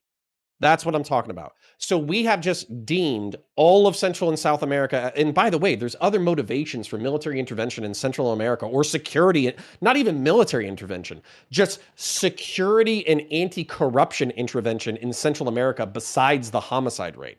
My point here is that while it is fun to pretend that all of Central America is just fucking death squads and fucking murder and mayhem and all that kind of shit, large swaths of it are safe. But we're acting like through the magic of fucking transitive properties that you can leave fucking, I don't know, Belize, which probably does, or Panama, which does have a low homicide rate. But because like you're in Central America, you can't possibly be safe until you get to the United States border. And you can't possibly live anywhere else besides the United States, which is just bullshit. It's just it's propagandistic bullshit. I wanna pass the ball to Wu for a minute.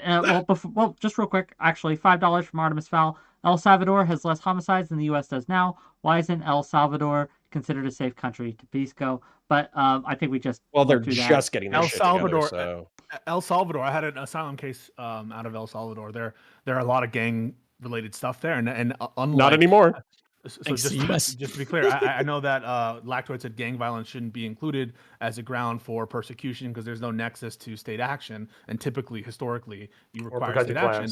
But I think here there is a clear link and nexus to state action. Yeah, most of these states are unable to control what's going on there, or they are complicit in that they are ingratiated with and integrated with the cartels in a way that Connor's pointed out. And so I don't think it's as clear as saying, well, cartel, therefore not asylum. And I think there even under the Trump administration, there were some claims of gang-related asylum, even though they were much less under a memo that. Let me respond to that. I'll let you go. Yeah.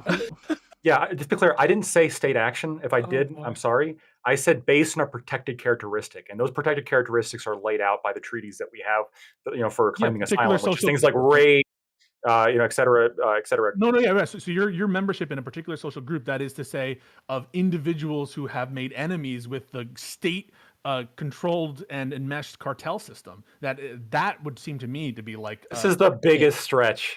I wouldn't consider it a stretch. They're fleeing. Hold on. The reason it's a stretch is because they're then we got to fleeing. go to Woo. Yeah. Yes, like for most of it's Fourth economic, time, by the way, yeah. but they are fleeing. Like you could argue, they're fleeing gang violence, right? Because there's cartel wars, there's violence happening in the streets. I understand why you'd want to get away from that, but again, like the intent of all these asylum laws and treaties, and like even the wording, it like cannot be reasonably extrapolated to mean just fleeing gang violence. so young It's not. men It's not. who It's are not. at It's risk- not a Holocaust. So young men who are being targeted by state enmeshed gangs who are targeting them for recruitment. You don't think that counts as persecution? I do not think the cartels or the state are targeting young men because they're young men. No. Yes. Hold on. Yes, they Yeah, are. They absolutely are. But they, Because okay, but they're hold on, young hold on, men. hold on, But, like they have this sexist fucking crusade. They where they're are like, we gotta get watching rid of the so young many men. TikToks. Yeah, We're going to talk about Pablo this later in the Plomo, you're week, either okay? part Young of men the are society running or away so- from So if I Nazis, change it they're just a gonna little, if I change it just a little bit and be like, women who are targeted by this has happened, by the way, women targeted by cartel enmeshed with state apparatus, who are trying to use them for sex trafficking. Would you call that? Yeah, that could get closer. That could get closer. Yeah, Okay. but Why? this just That's- doesn't I still don't I know know- if that's I actually know the everyone case. wants to we go. know Stop, it doesn't stop. We make got to it give it to illegal Woo. do We this got because to. Trump did it already. Woo, go ahead. I can't live up to all that. Connor, I just love this because there's an alternate timeline where you're president of the United States. You have invaded Mexico. They've formed LATO down there, Latin America Treaty Organization, and Putin is sending AK-74s to all the rest of the countries to stop them from you annexing them. That's amazing. So something kind of getting back to why is there so much political quagmire here? When I was running for Congress, I spent a lot of time, like obviously talking to Latino communities, trying to understand their concerns, trying to get their votes. And something I universally heard was, a lot of fear, frustration, anger at the way ICE was treating them, and also a lot of stories about, the United States Border Patrol. And there have been a lot of scandals down there. And just as a blanket statement for all of this, I'm not a defund the police, I hate all cops kind of, gal. I'm just talking about real politics here and like what the friction is to getting better policy down here. So you had with the Border Patrol, I don't know if y'all remember, you had that huge sexual assault scandal. I think it happened in Arizona. You had a Border Patrol agent that's actually convicted of raping someone under his charge. You had embezzlement of union funds and a whole bunch of collusion with like drug cartels. And, there is a real culture that has been reported on, and people sense that the Border Patrol, like having a lot of disdain for the people they're trying to keep out of the country, right? So, like, what is, if you're talking about like wanting Democrats to come to the table, right? There is a real political cost for us, if we're trying to get the votes of the Latino community, of saying, hey, can you write like a huge $500 million appropriations bill for this, when it's seen as so hostile to those communities? And we all agree here this is a crisis. So how can we kind of address that culture that is kind of stopping you from getting buy-in from the very politicians that you need here? Say we love brown people and to annex down to Panama. It's the only solution. It would be very popular, yeah. Unironically, abolish ICE and start over. Yeah. Unironically. Yeah. No. The Why do you say that? CBB and ICE need a cultural enema. They have too many people in there that are just rank racist, that are in there specifically because they want to keep out brown people from the United States. And this includes other Latinos, mind you. This is not just a white person problem.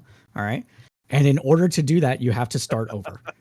No, there's just no way. This is fucking ridiculous. There's just no way to screen for racism if racists want to get onto this force. You're not going to abolish ICE and say we're making a new really nice border immigration force. It's not about niceness. The really nice people are going to come. Instead of ICE, we can call it DEI. No, this is it's not about Listen, the Department of Immigration and Immigration.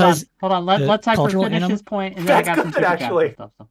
Cultural enema is not bullshit because you have leadership within ICE that has progressed within the organization that have been there from the beginning, specifically because of their want to stop brown people from entering the country. So you start over. Who are going to want to work at the Border Patrol are the ones who they want to join the agency that keeps brown people out. You're going to get a disproportionate number of people. Yes, you will. No matter what you make.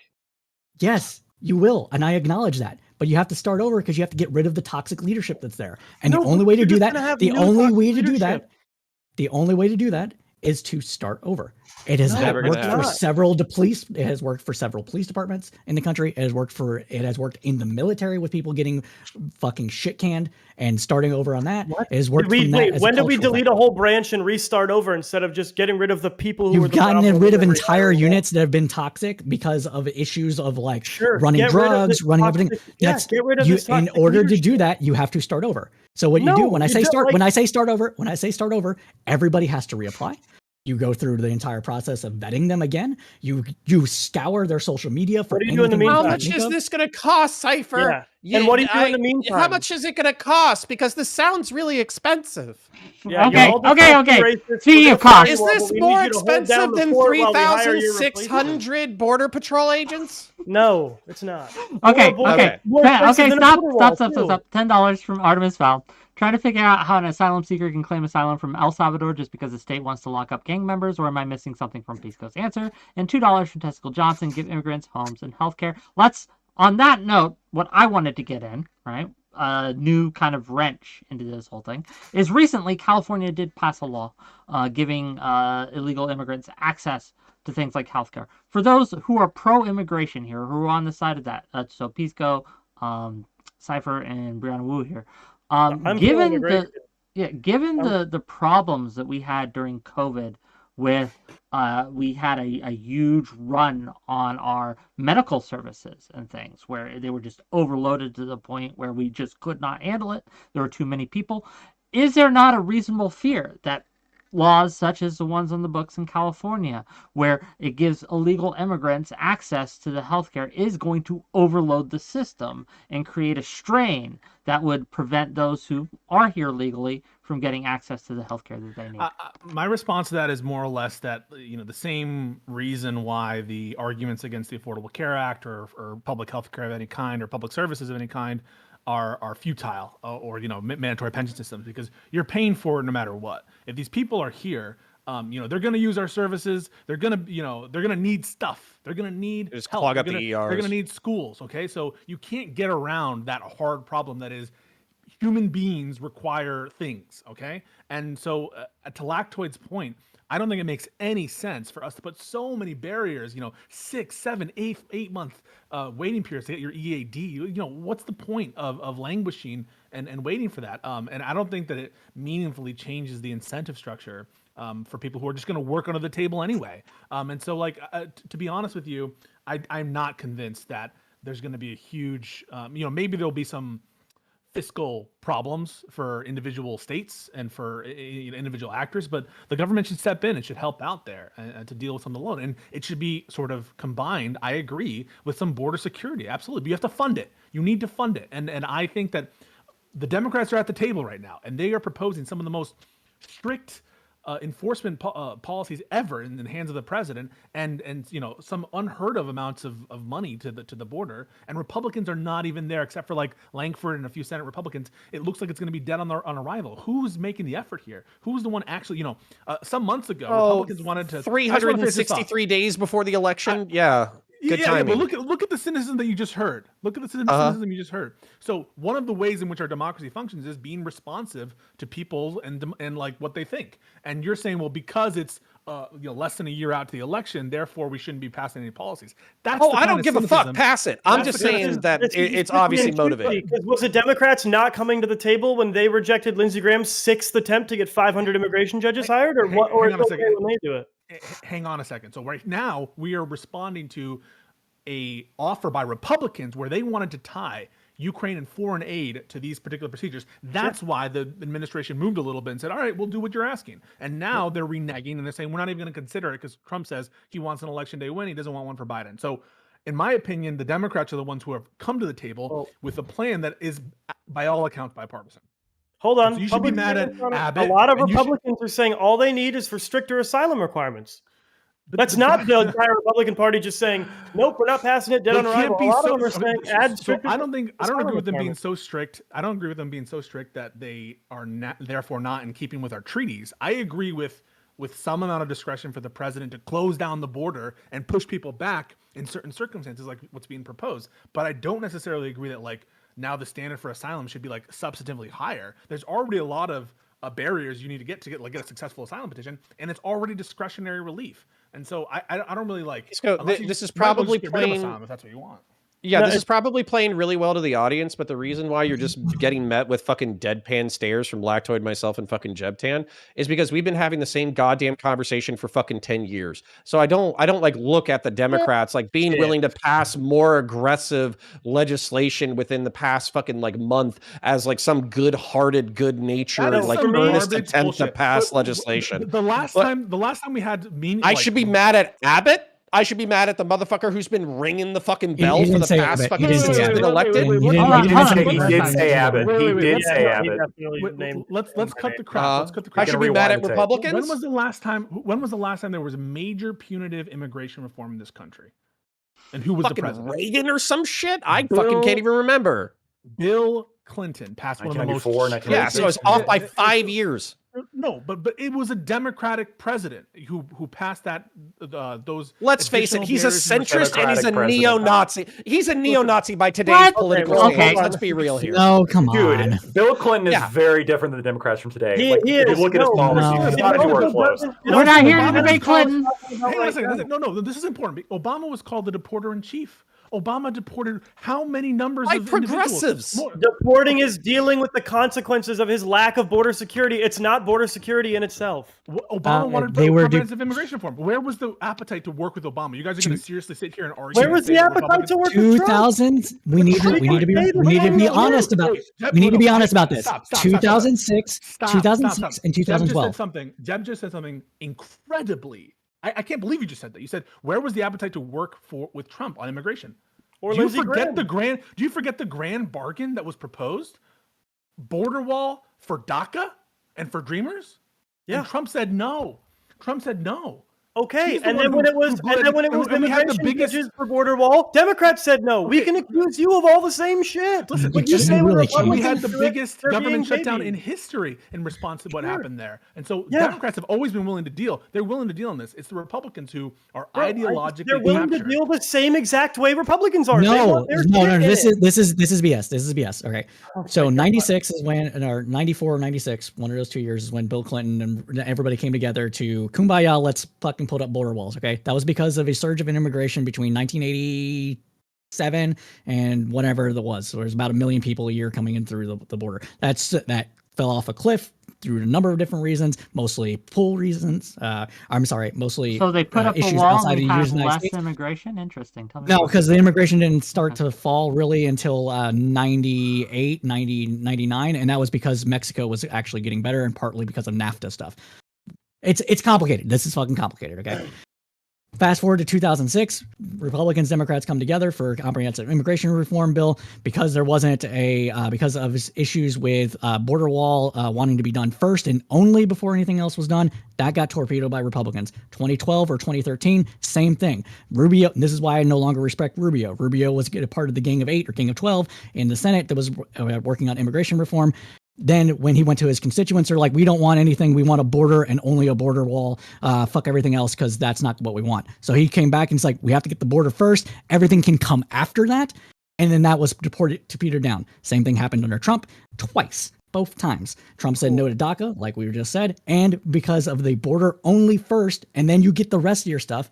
That was why it was shut down. Yeah, so this is not Democrats. No, this is not Democrats. You're saying Trump is not coming to the table when he says, I will not do it for DACA, but Democrats are when they say we will not do it for a border wall. It wasn't because of the border wall. You're not listening. It was because of the border wall. No, you're not listening. They were said that the border wall and its funding have to start first, and in 5 or 6 years, the rest of the stuff can come online. And two of the bills?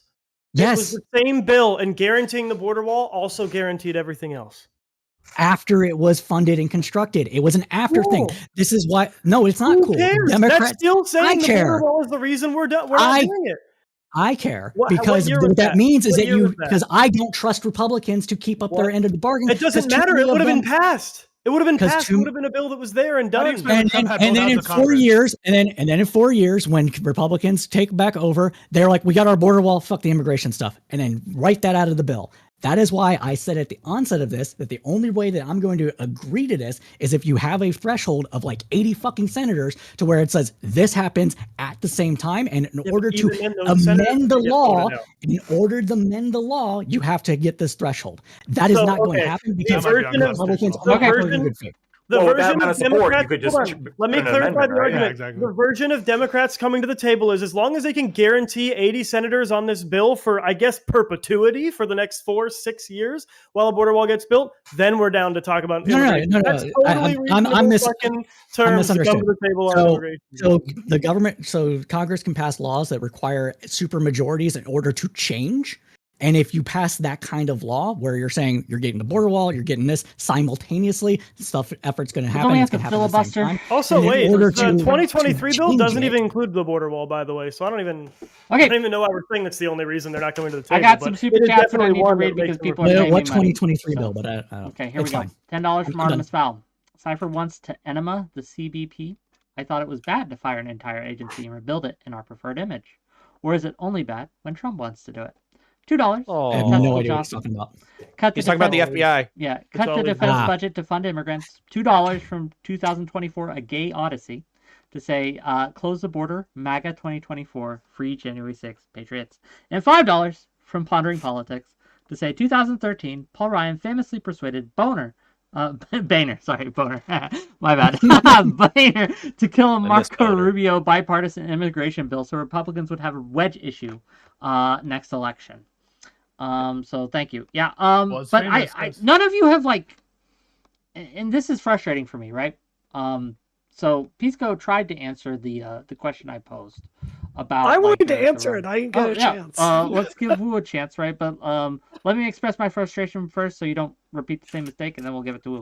My frustration here is yes, they're here and they're going to use it, but would not the upstream solution, or maybe the upstream solution be to that was to limit the damage that causes in the future by keeping them out in the first place? Would that not simply be an argument to just keep them out in the first place? But let's give it to Wu, and let's go to counter. Go ahead. Well, I think it's really instructive, actually, Wick, that, you asked a really pointed question, which is, the reality of this is our healthcare system in America is barely functioning. It's just a fact that people that are not here legally have to use our healthcare services. And of course, we should give it to them because we're not monsters. And then we got into a long diatribe about who's more to blame, Republicans or Democrats on this. I mean, it's so emblematic of why we're here. So I think you're dead on. What makes sense to me is if you're here in this country, of course we treat you decently. Of course we give you health care. But there's a cost to this. And I want to be really clear. So even right now in Boston, outside it is 28 degrees. So if you're outside in Boston right now, you could die. And because of that, we have emergency shelters here in Boston. We have about 7,500 people that can live in them. They're completely maxed out right now because we have migrants that are living there. We have an additional 2,000 that have applied. They're just out and have no shelter whatsoever. looking for a place to live. They could potentially die in the Boston cold. All of this stuff is overwhelming our services.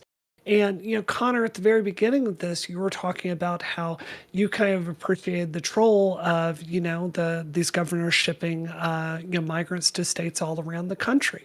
I have to really admit, I was angry when that happened, but I also kind of think it's accurate that this was a wake-up call for many of us, because I just wasn't thinking about this in Massachusetts, and it is increasingly a problem here. So we've got to get serious about this. It means appropriations to deal with this. It means infrastructure to deal with this. With climate change, the problem is only going to get worse. And I think I'm really tired about screaming at each other on this about who's more at fault, because it is a national security issue. No matter where you fall on this, the reality is, it's not just all, poor people trying to get across the border to find a better life. There are people on, from countries on the terrorist watch list that cannot come into the United States legally, that there are articles about them. They go to Mexico and then they come across the border to come here and enter the country this way. So it is a national security crisis, and I think we need to get serious about it. Yeah, I mean, I totally agree that we. Go ahead. No, I've yelled at you a lot. Give it to Pisco. Let him out the back and forth. I totally agree. We need to be solution oriented. There's no question about that. I thought that I was answering Whick's question when I said that we should provide those things and not provide them, and that the marginal effects of your initial decision to come to America is probably not informed by your encyclopedic knowledge of the welfare states of any place that you might end up. I'm sure it's more informed by the fundamentals, is your family in the United States? Is there better economic opportunity? Are you being attacked by gangs? Those are probably what's motivating, instead of do I get the best healthcare plan in Massachusetts? So on that, I totally agree with you. The reason why it has to get into this he said, she said, and I don't like to do it, but we have to do it because what's being alleged here, the terms of what being alleged here, is that Biden bears responsibility. And they're using this issue to get their, not necessarily these people, fine people, but others are using it to get their favorite fascist elected president in 2024 this year. And so I'm not going to sit here and let them mischaracterize the history of immigration reform for the benefit of the fascist that the Republicans want to elect, that is Donald Trump, and mischaracterize Biden's role here. And Biden's role here has been as a moderate to try to, he's been implementing pretty strong border policies. He's, he got rid of Remain in Mexico. That's marginal. These are small potatoes. And now he's proposing one of the more strictest set of procedures available for any president, and something that Trump actually asked for. And they're mischaracterizing him and painting him out to have open borders, or what Connor said at the start, that we're not enforcing the law. Of course we're enforcing the law. The fact that our immigration system is clogged should tell you that the law is being enforced. But what's being characterized here, this is a ploy.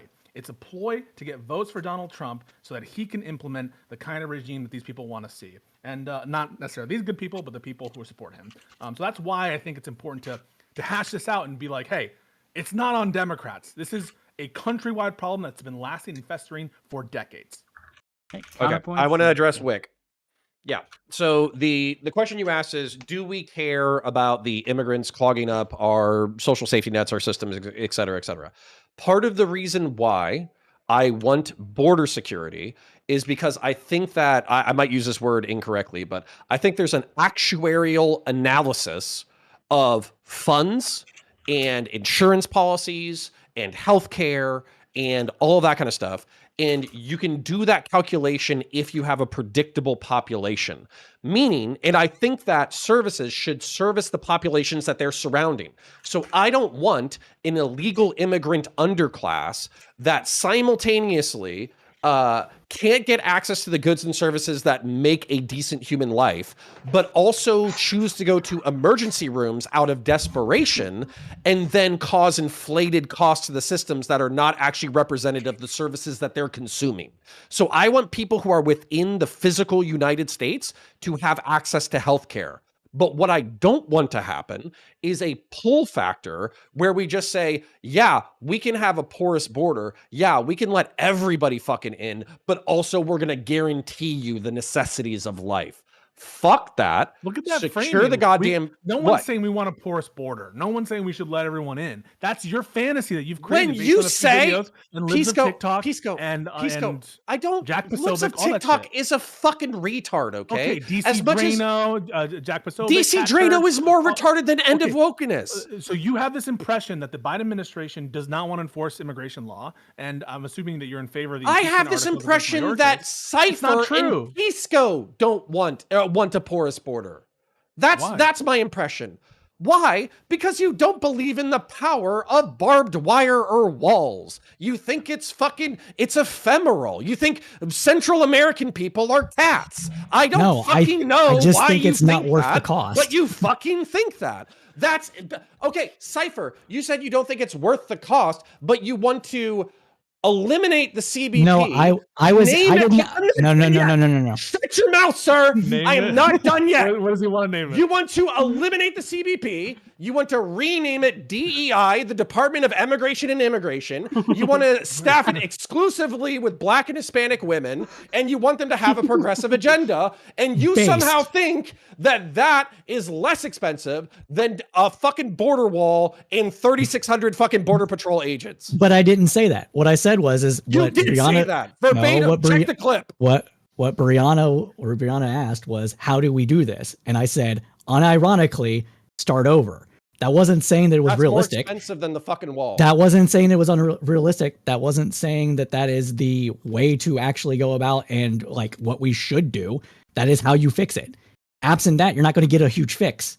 Well, I'm not a racist, so I do not believe that through the magic of worshiping pagan Central American gods, Mexicans have the ability to fit through chain link fence. It's not that they have the ability to just fit through chain link fence. It's how many pole vault. How many people are we going to have man the border, whether or not that's worth the cost, and given the fact that most of the issues that are causing immigration to happen in the United States are push factors that they're going to try to get around anyways. So unless you have a super manned border that's going to have like fucking patrols like you want 24/7, which is going to be super expensive and cause other problems. We're talking about civil rights violations here that are already happening with what the 100-mile from the border fucking thing that CBP or Customs Border Patrol can do, like already, denying, violating the rights of U.S. citizens, etc.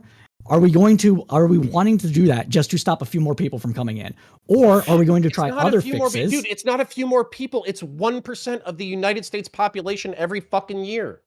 I don't think you're going to stop 1% from trying to come in. I don't think you're going to get those numbers. I think there's too many push factors to the U.S. I think they're going to come with barbed wire cutting abilities. And by the time they can deploy a soldier to fucking interdict these people, they'll already have fucking cars at the border from the other coyotes and raise that cost up. And they're just going to go to the winds, but going on the roads that were built to put there and everything else. Now you're just making arguments for the fucking alligator shit or the annexing down to Panama Canal. I'm not making those arguments. I'm saying it's not worth it. Okay, alligators with drone bombs on it. Got it. Okay, fuck. Jeb, go ahead. Yeah, listen, I agree. Our Border Patrol is so evil, and I want the biggest, grandest wall protecting all of these innocent asylum seekers from our U.S. Customs and Border Patrol. From the neo-Nazi rapist Border Patrol. Yeah, because we're just waiting to civil rights aggress them the moment they get here. The things that I listed are things that are from CBP. Here's the things that I listed are things that are actually happening to U.S. citizens. Or not? Are you? So from what you've heard, obviously it's not been released yet, but from what you're hearing, do you support Biden's agenda on this issue, on this specific legislation being proposed, or not? Connor, Jeb, and Lactoid. No, if it wasn't a Democrat in an election year, absolutely. Oh no, how cynical! How fucking no. cynical. Hold on, I don't give a fuck. I want Biden to get reelected because this immigration bill is so tremendous. If this immigration bill is as powerful as it should be, it's gonna make a better difference than I think Biden will ruin in the next 4 years. Connor, I think. Wait, get Connor on board. Wait. Why does Connor get to I'm not on board yet. you're I'm not not on board yet. I want the Secure and Protect Act of 2023, which nobody's given a good reason why Democrats just refuse to even engage with. I'm not really familiar with the terms, to be honest with you. I just don't have it offhand.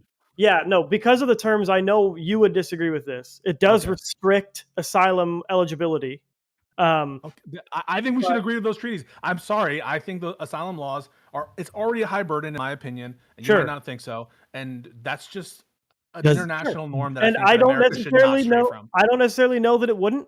And I'm open to the asylum restrictions being amended. The specifics matter to me. I'm not familiar with this, so I'm sorry. Exactly, and they matter to me too. So I would want there's currently in Biden's proposal really no asylum reformation whatsoever, not even a remain in Mexico type situation. And for me, that's a hard line. There needs to be some level of out of country asylum application centers involved. It's small potatoes, Jeb. It's small potatoes, and also Mexico at any time can pull the plug. And Mexico has already indicated they don't want to have to do with it. And it only pertains to non-Mexican nationals, because obviously you can't send, if Mexicans are immigrating and applying for asylum, then you cannot send them back to Mexico. Sure. And so there are a lot of reasons why this is not the panacea.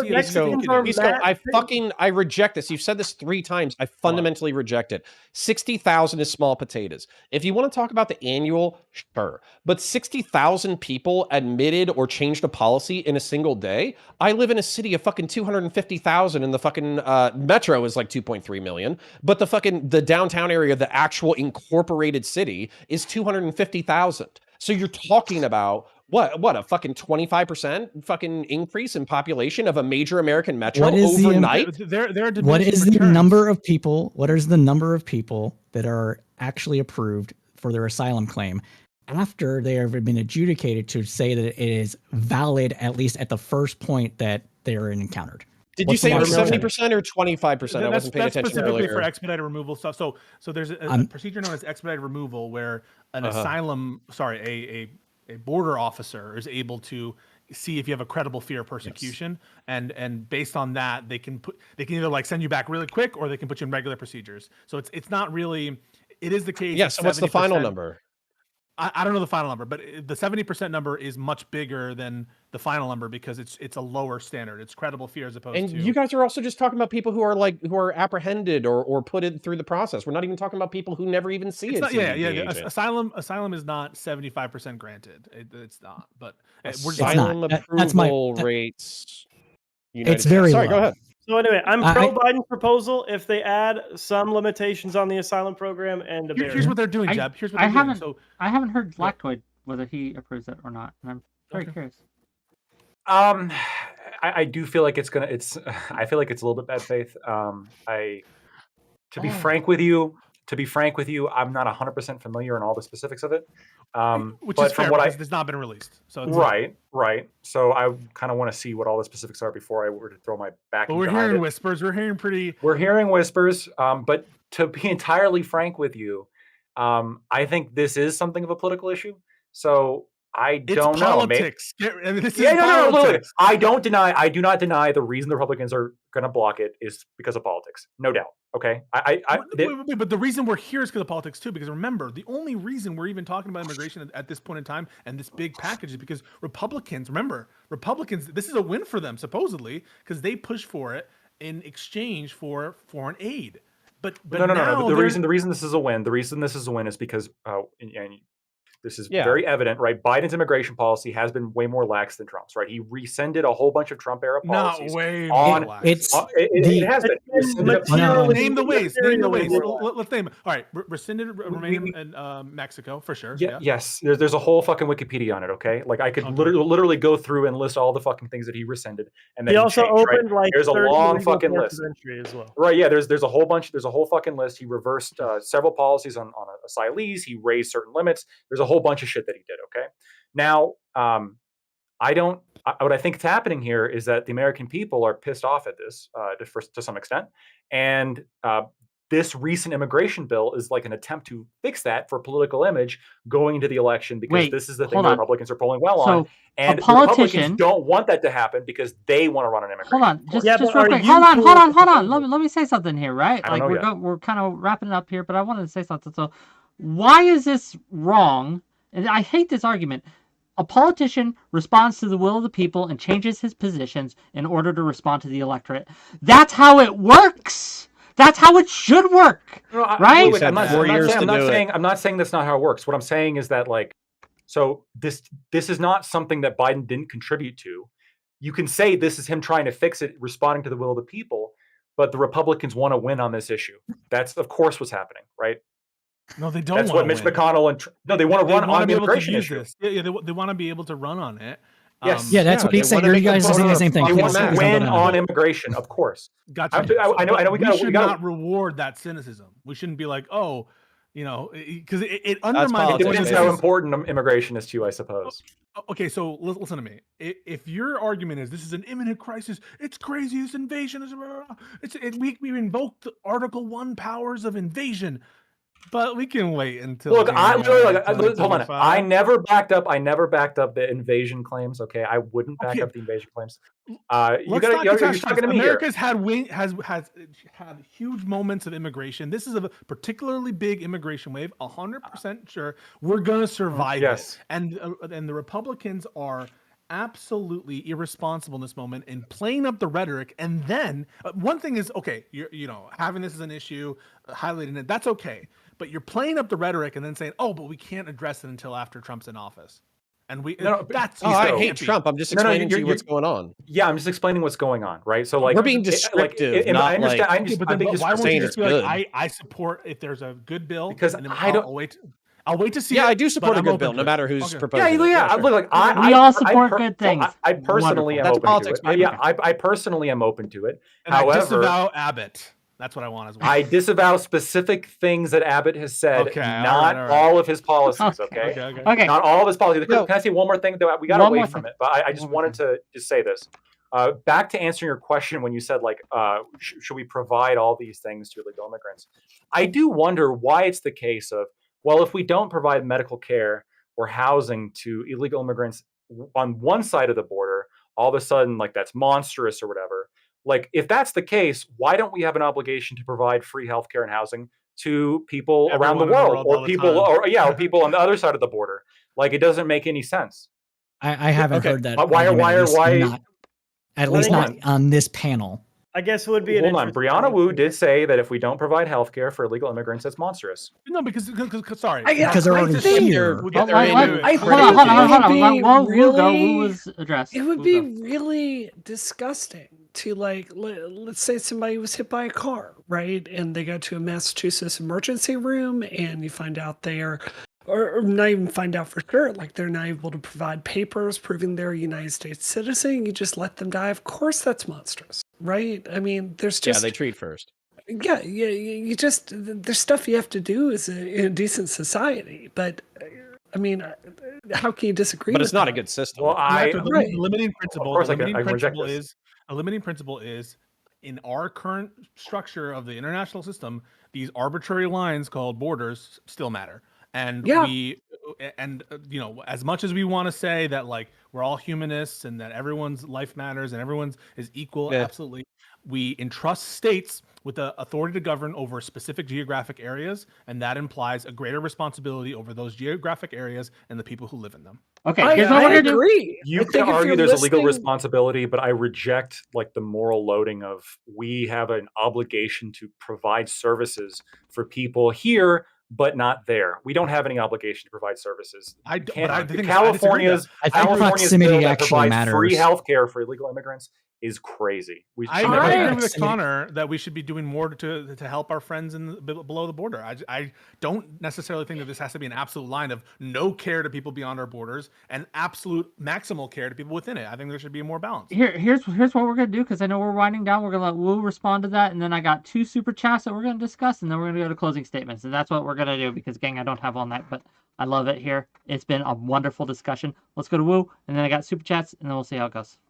So look, one of the reasons it's really important to me to address this crisis is I do agree with you. I think American people should come first. I mean, I think, I think there are a lot of progressive arguments to get immigration under control. A really good example is if we have an influx of cheap labor, that dilutes the power of unions, right? It makes it so people that are living here, they're fighting for lower wages in some cases. The pressure's downwards for them to get higher wages, rather. Housing becomes more constrained. All these things become more constrained. So if you got from my comments tonight that I just want to, like, give infinite resources to everyone in the world. That's not my position. I do agree with 𝕵𝖎𝖙, though. There's got to be a balance for this. I'm not going to sit there and watch or advocate a system where people are dying and not having access to healthcare. And anyone can tell you, for like most routine healthcare in the United States, it's very hard to get just routine doctor care, even if you have insurance. So I don't think that here in Massachusetts, migrants are coming down to the 𝕾𝖍𝖎 healthcare system and making it so I can't get in there. I think we're talking about emergency services. Okay. Wow, this has been great. Let's get through these super chats. We can discuss those for a little bit. Then I know people have to go, so we're going to go to closing statements after that. Artemis Fowl for $10. How is it possible for poor European countries like Poland and Finland can control their borders completely with chain link fences and armed guard patrols, but it is impossible for the U.S. to do so? A lot less people coming into Poland. Yeah, that's Because Mexicans are Also magical. Well, not right now. Belarus is sending a whole bunch of people into Poland. Yeah, It's are you kidding me? They had like 8 million people come over in the past decade. Are you shitting my dick right now? Wait, hang on a second. We have a bigger border and more people Yeah. trying to come over the longer period of time to America. You Yeah, disagree and with I that? think the Probably. issue is Since 2014, Europe has accepted upwards of like 12 million people who absolutely would have I'm stopped talking in about Poland. Poland Wait, are we talking if about they Poland? wanted We're talking to. about Poland. Poland, There is a or all of specific Europe? migrant crisis between Poland and And Belarus. Poland took Yeah. 0 of them. Okay. Yeah, so my thing is that ours is more sustained and less predictable than there. Poland can acutely react to a migrant crisis. We don't really have just an acute migrant crisis. We have an acute migrant crisis among an ongoing It's chronic. same crisis. We have a that perpetual migrant crisis. Yeah, it takes far more resources to deal with migrants when you never know what day they're I Yeah, wanted so to we're give it still to standing. 𝕵𝖎𝖏 to We're- answer. He had an answer to, and I'm curious what that is. And Yeah, then I no, got the other. like it's just they're very different circumstances. The Yeah, border Mexicans are between magical. Mexico and the border between Mexico and America is also like, I understand it to be much more like natural barriers in terms of rivers, like irregular kind of mountainous areas, right? Is that correct? Someone tell me if I'm wrong about that. I don't know enough about the border. It's more mountains, complicated rivers, of a and- border than Mountains, Eastern rivers, and Europe. deserts. I think. Now, I'm not a geologist or whatever that is. So that, and also as well, as they've already mentioned before, there's a sustained pattern here, and so it's very different circumstances, I think. We should There's regard one the flow other- like Switzerland. Okay. I got to get through these, and then we got to go to closing. I know people we could talk all night, but we don't have all night. So here we go. $5 from Dan, 1994. Say Biden can address it today. No additional law needed. See 8 USC 1225B2C. I don't know what that is, dude. No, it's not the case. It's not the, so the president does have an incredible amount of authority in immigration. They have a suspension power that allows them essentially to restrict all classes of the INA uses alien as the term, but that's the term I'm going to use. Restrict all classes of aliens coming into the country 100%. But what they need, like just to be clear, is additional authority to do away with asylum procedures, right? The Trump versus Hawaii case, if you recall, there was like multiple iterations of the Muslim ban, and the one that actually went to the Supreme Court, they specifically made carve-outs for asylum seekers and things like that. If you pass a law that specifically limits the ability or access for these procedures and just lets you to summarily like throw people back, that's the kind of authority that a lot of Republicans and Trump wanted, and that's what's being asked for right now. And it's an unclear question about whether or not the president has that authority. So this would really shore it up and give that additional kind of push to just like summarily throw people out. So there's a lot of stuff that this would cover, and as well additional funding, and that's been requested before by presidents, including Trump. Okay. $2 from 2024, A Gay Odyssey, to say, read Stephen Miller's deportation plan, MAGA 2024. Thank you for the $2. $10 from I wonder Artemis who he's Fowl. voting for. I don't know. It's a toss-up. 70% of Americans support what Texas is doing at the border. Why isn't it the Republican politicians responding to their voters by rejecting a bad border deal in their eyes? Because they want to win. Everyone is already on this panel has conceded that what Texas is doing, at the very least, is approaching something that would be illegal and totally wrong for them to do. I think that's what people said. And Not the federal wrong. government Yeah, no, I didn't charge. say wrong. Wait. So I'm sorry. Wouldn't it be, if your argument against illegal immigration has to do with the illegality of it, and that's certainly the case for Connor's perspective, how can you possibly say it wouldn't be wrong to violate the law from Texas? Because legality and morality are not the same. No, but now why is illegal immigration immoral, Connor? If they violated the Supreme Court order, that would be wrong. Yes. Okay, immoral is probably a little bit charged. However, you could say it's on the lower end of shitty. And the reason why is because, again, I was raised in this fucking stupid thing called like national identity. I'm going to do it. I'm going to do it. So you asked, I'm going to answer. So I was raised with this concept of like nationalism. Like I was born in a certain country. I'm responsible for a certain country. I'm a citizen of that country. Its well-being, its community, all of that kind of stuff is my responsibility. Yeah. Well, when its laws are stupid, it's my job to say that its laws are stupid. When its laws are stupid, it's okay to violate them? That's not what I said. Okay, you should comply with the law as much as possible. Why can't we just say that it would be wrong for Governor Abbott? Because I'm making a moral legal distinction. Okay. If you understand that, you understand my point. Okay, but like, would you ever say that Governor Abbott should violate the law with respect to immigration in the current realm of possible circumstances? If he's willing to do it as a protest because he thinks it's immoral and that the federal government is negligent in their duties. So as a result, if he's willing to install the barricades as a protest against the federal government, but then he's not a pussy about it and he's willing to be put in bracelets and put in prison as a protest, then yeah, he has my moral support to do that. I'll give my reason in a closing statement for the Sure. I will donate to his legal GoFundMe. I don't sign off. We'll go to the closing statement. Libertarian. It's been a great that's a lawyer discussion. thing. It's been a great discussion. Yeah. We're gonna give all these individuals, lovely individuals, great individuals, wonderful, the best individuals, right? We're gonna give them a closing statement, let them close out, tell people where they can find them. Please go support all my guests today. They have been great to me, right? They've taken time out of their day to come and argue, right, and yell at each other on my show, and I appreciate every single one of them. So when they give you that link of where you can find them, please go follow them, right? Go click on their subscribe button, whatever it takes, okay? What we got coming up on my end, Tuesday, tomorrow, I'm going to be talking to 𝕵𝖎𝖎 about extremism. That's going to be a fun discussion. Thursday, we're going to have 𝕵𝖎𝖎𝖙 on. We're going to have a 𝕲𝖍𝖏 on. We're going to be having Fairy Queen on. We're going to be having more. And we're going to be talking about the growing gap, the growing gender gap when it comes to liberalism and politics and things like that. A study was released recently showing that there's a huge upspike in most countries with women becoming more liberal and men much less so. And so more than any other time in the last 40, 50 years, there is a huge gender gap. We're going to talk about why. But let's go to the people that came here today. Lactoid, close us out. Give us a closing. Thank you. I appreciate it, Wick. Thank you all for arguing with me. I loved it. Look, I think that Texas is justified. At the end of the day, Texas is justified for putting up the wire from just a legal point of view. I do believe.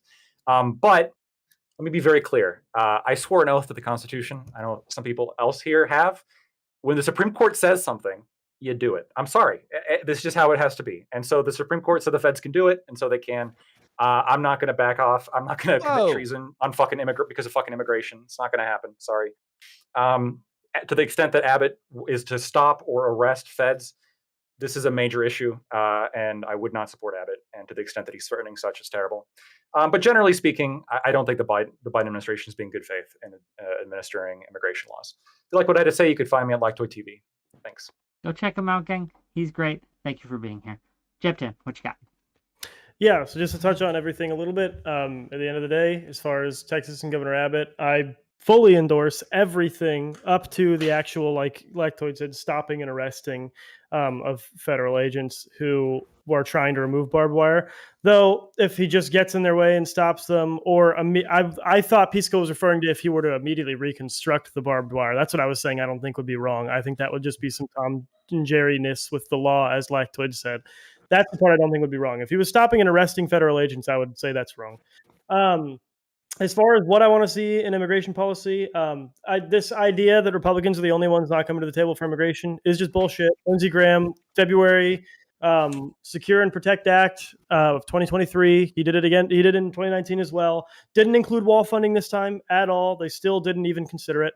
Didn't try to amend it. Didn't try any. So any little nitpicky problems, I don't give a fuck about, because they didn't even try to pick it up and amend it. They just said nobody engaged with it whatsoever.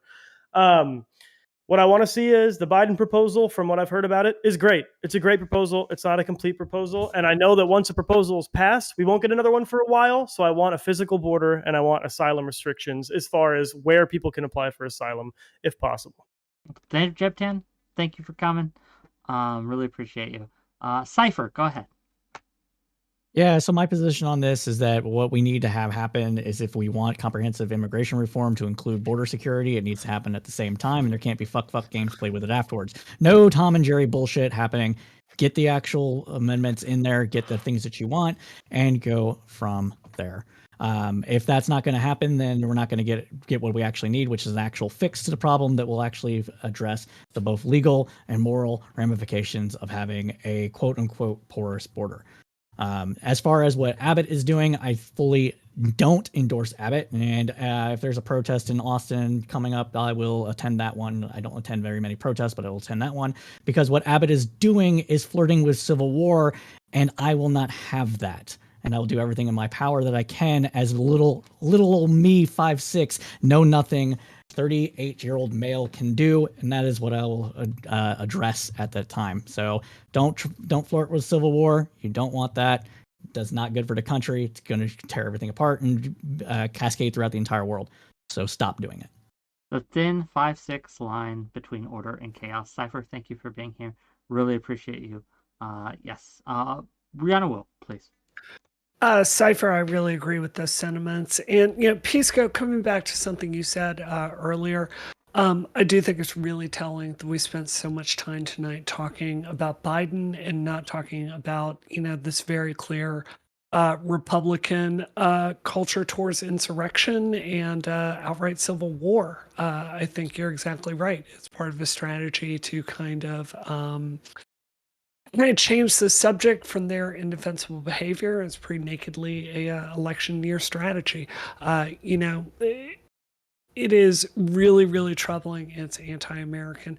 At the same time, the thing I want to close on is, if you're progressive and you want universal health care and you want a stronger safety net here in America, we often talk with a lot of reverence towards countries that do have those things and have universal health care, or countries that have really strong social programs like Denmark. Well, something about Denmark is they're extremely aggressive about immigration and maintaining their border.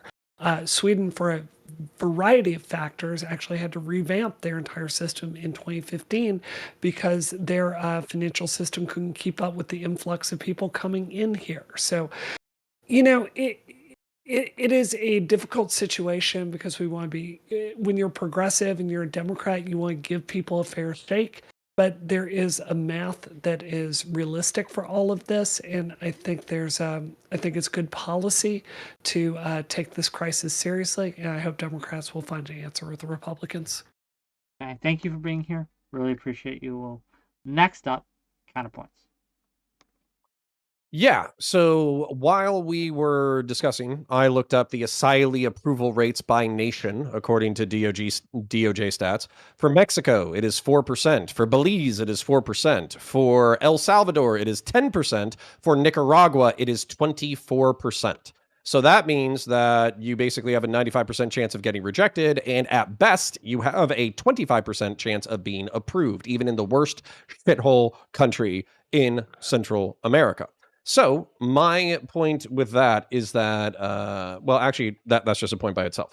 Next point, El Salvador now has European levels of homicide. They are down to 2.4 homicides per 100,000. I'm not saying that El Salvador solved all their, all their corruption problems or all their drug problems or all their whatever problems. I'm just saying that they took a huge step in the right direction. So pretending that we can't help Central America get better so the push factors are eliminated is bullshit. If you're a Republican who thinks that Central America is an intractably fucked place, you're retarded and you should jab your own finger into your eyeball, because I can't say anything else about that.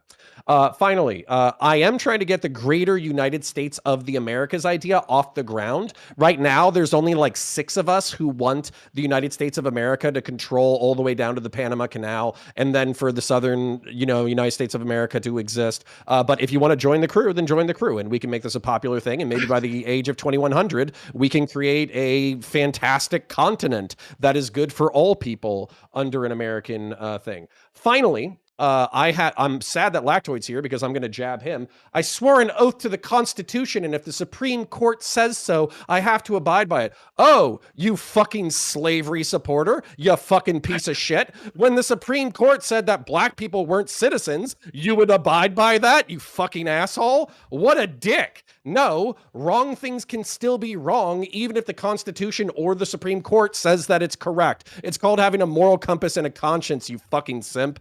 Finally, this is like the third protest finally, against. by the way. Yeah, I know. So give me 2 more. Protests against. Actually, give me 2 more in an outro. Protests against unjust laws are un-American.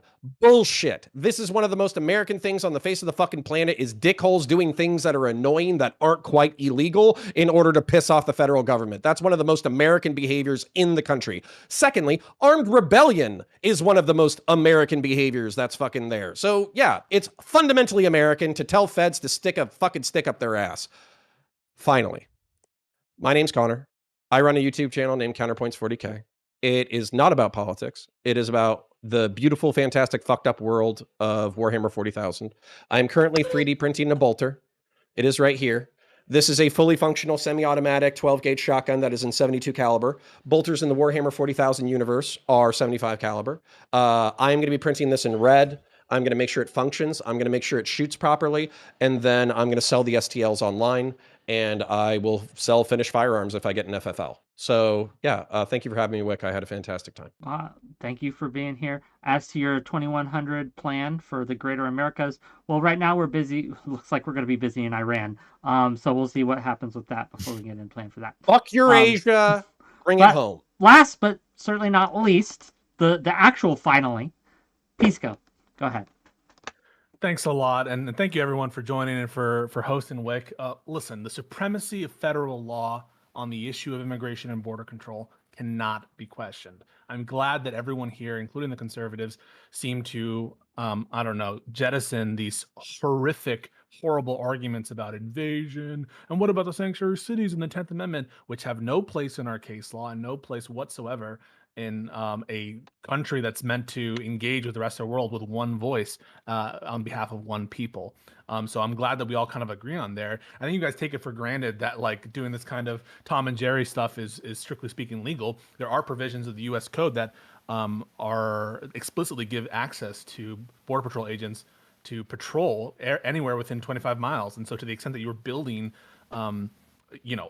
imagine that California were to build a large enclosure to try to obstruct federal enforcement of immigration. I would think that would be illegal, notwithstanding the fact that there isn't an explicit court order, but that can be hashed out in the courts.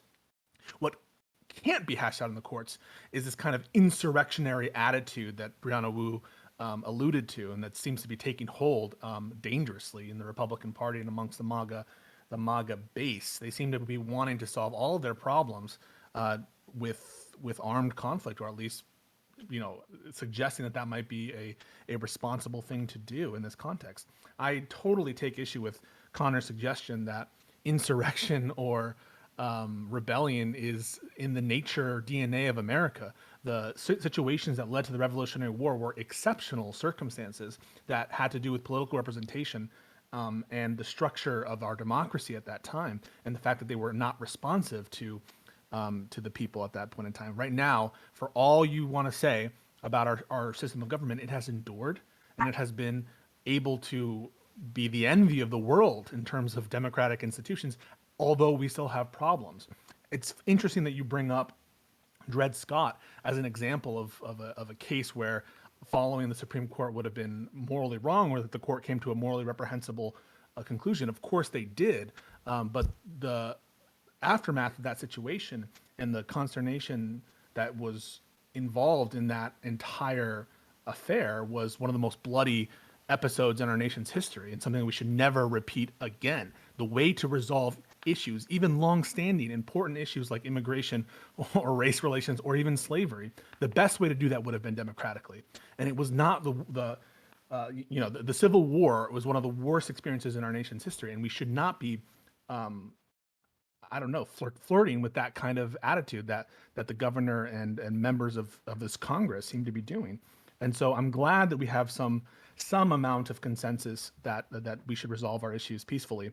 On the issue of immigration, there can be a lot of disagreements, and there are a lot of disagreements, but I am in favor of applying our asylum laws. But I just think that we should fund border security more and give some additional authorities to the president. And I'm glad that the president is pushing for this legislation to try to come to some agreement before the election.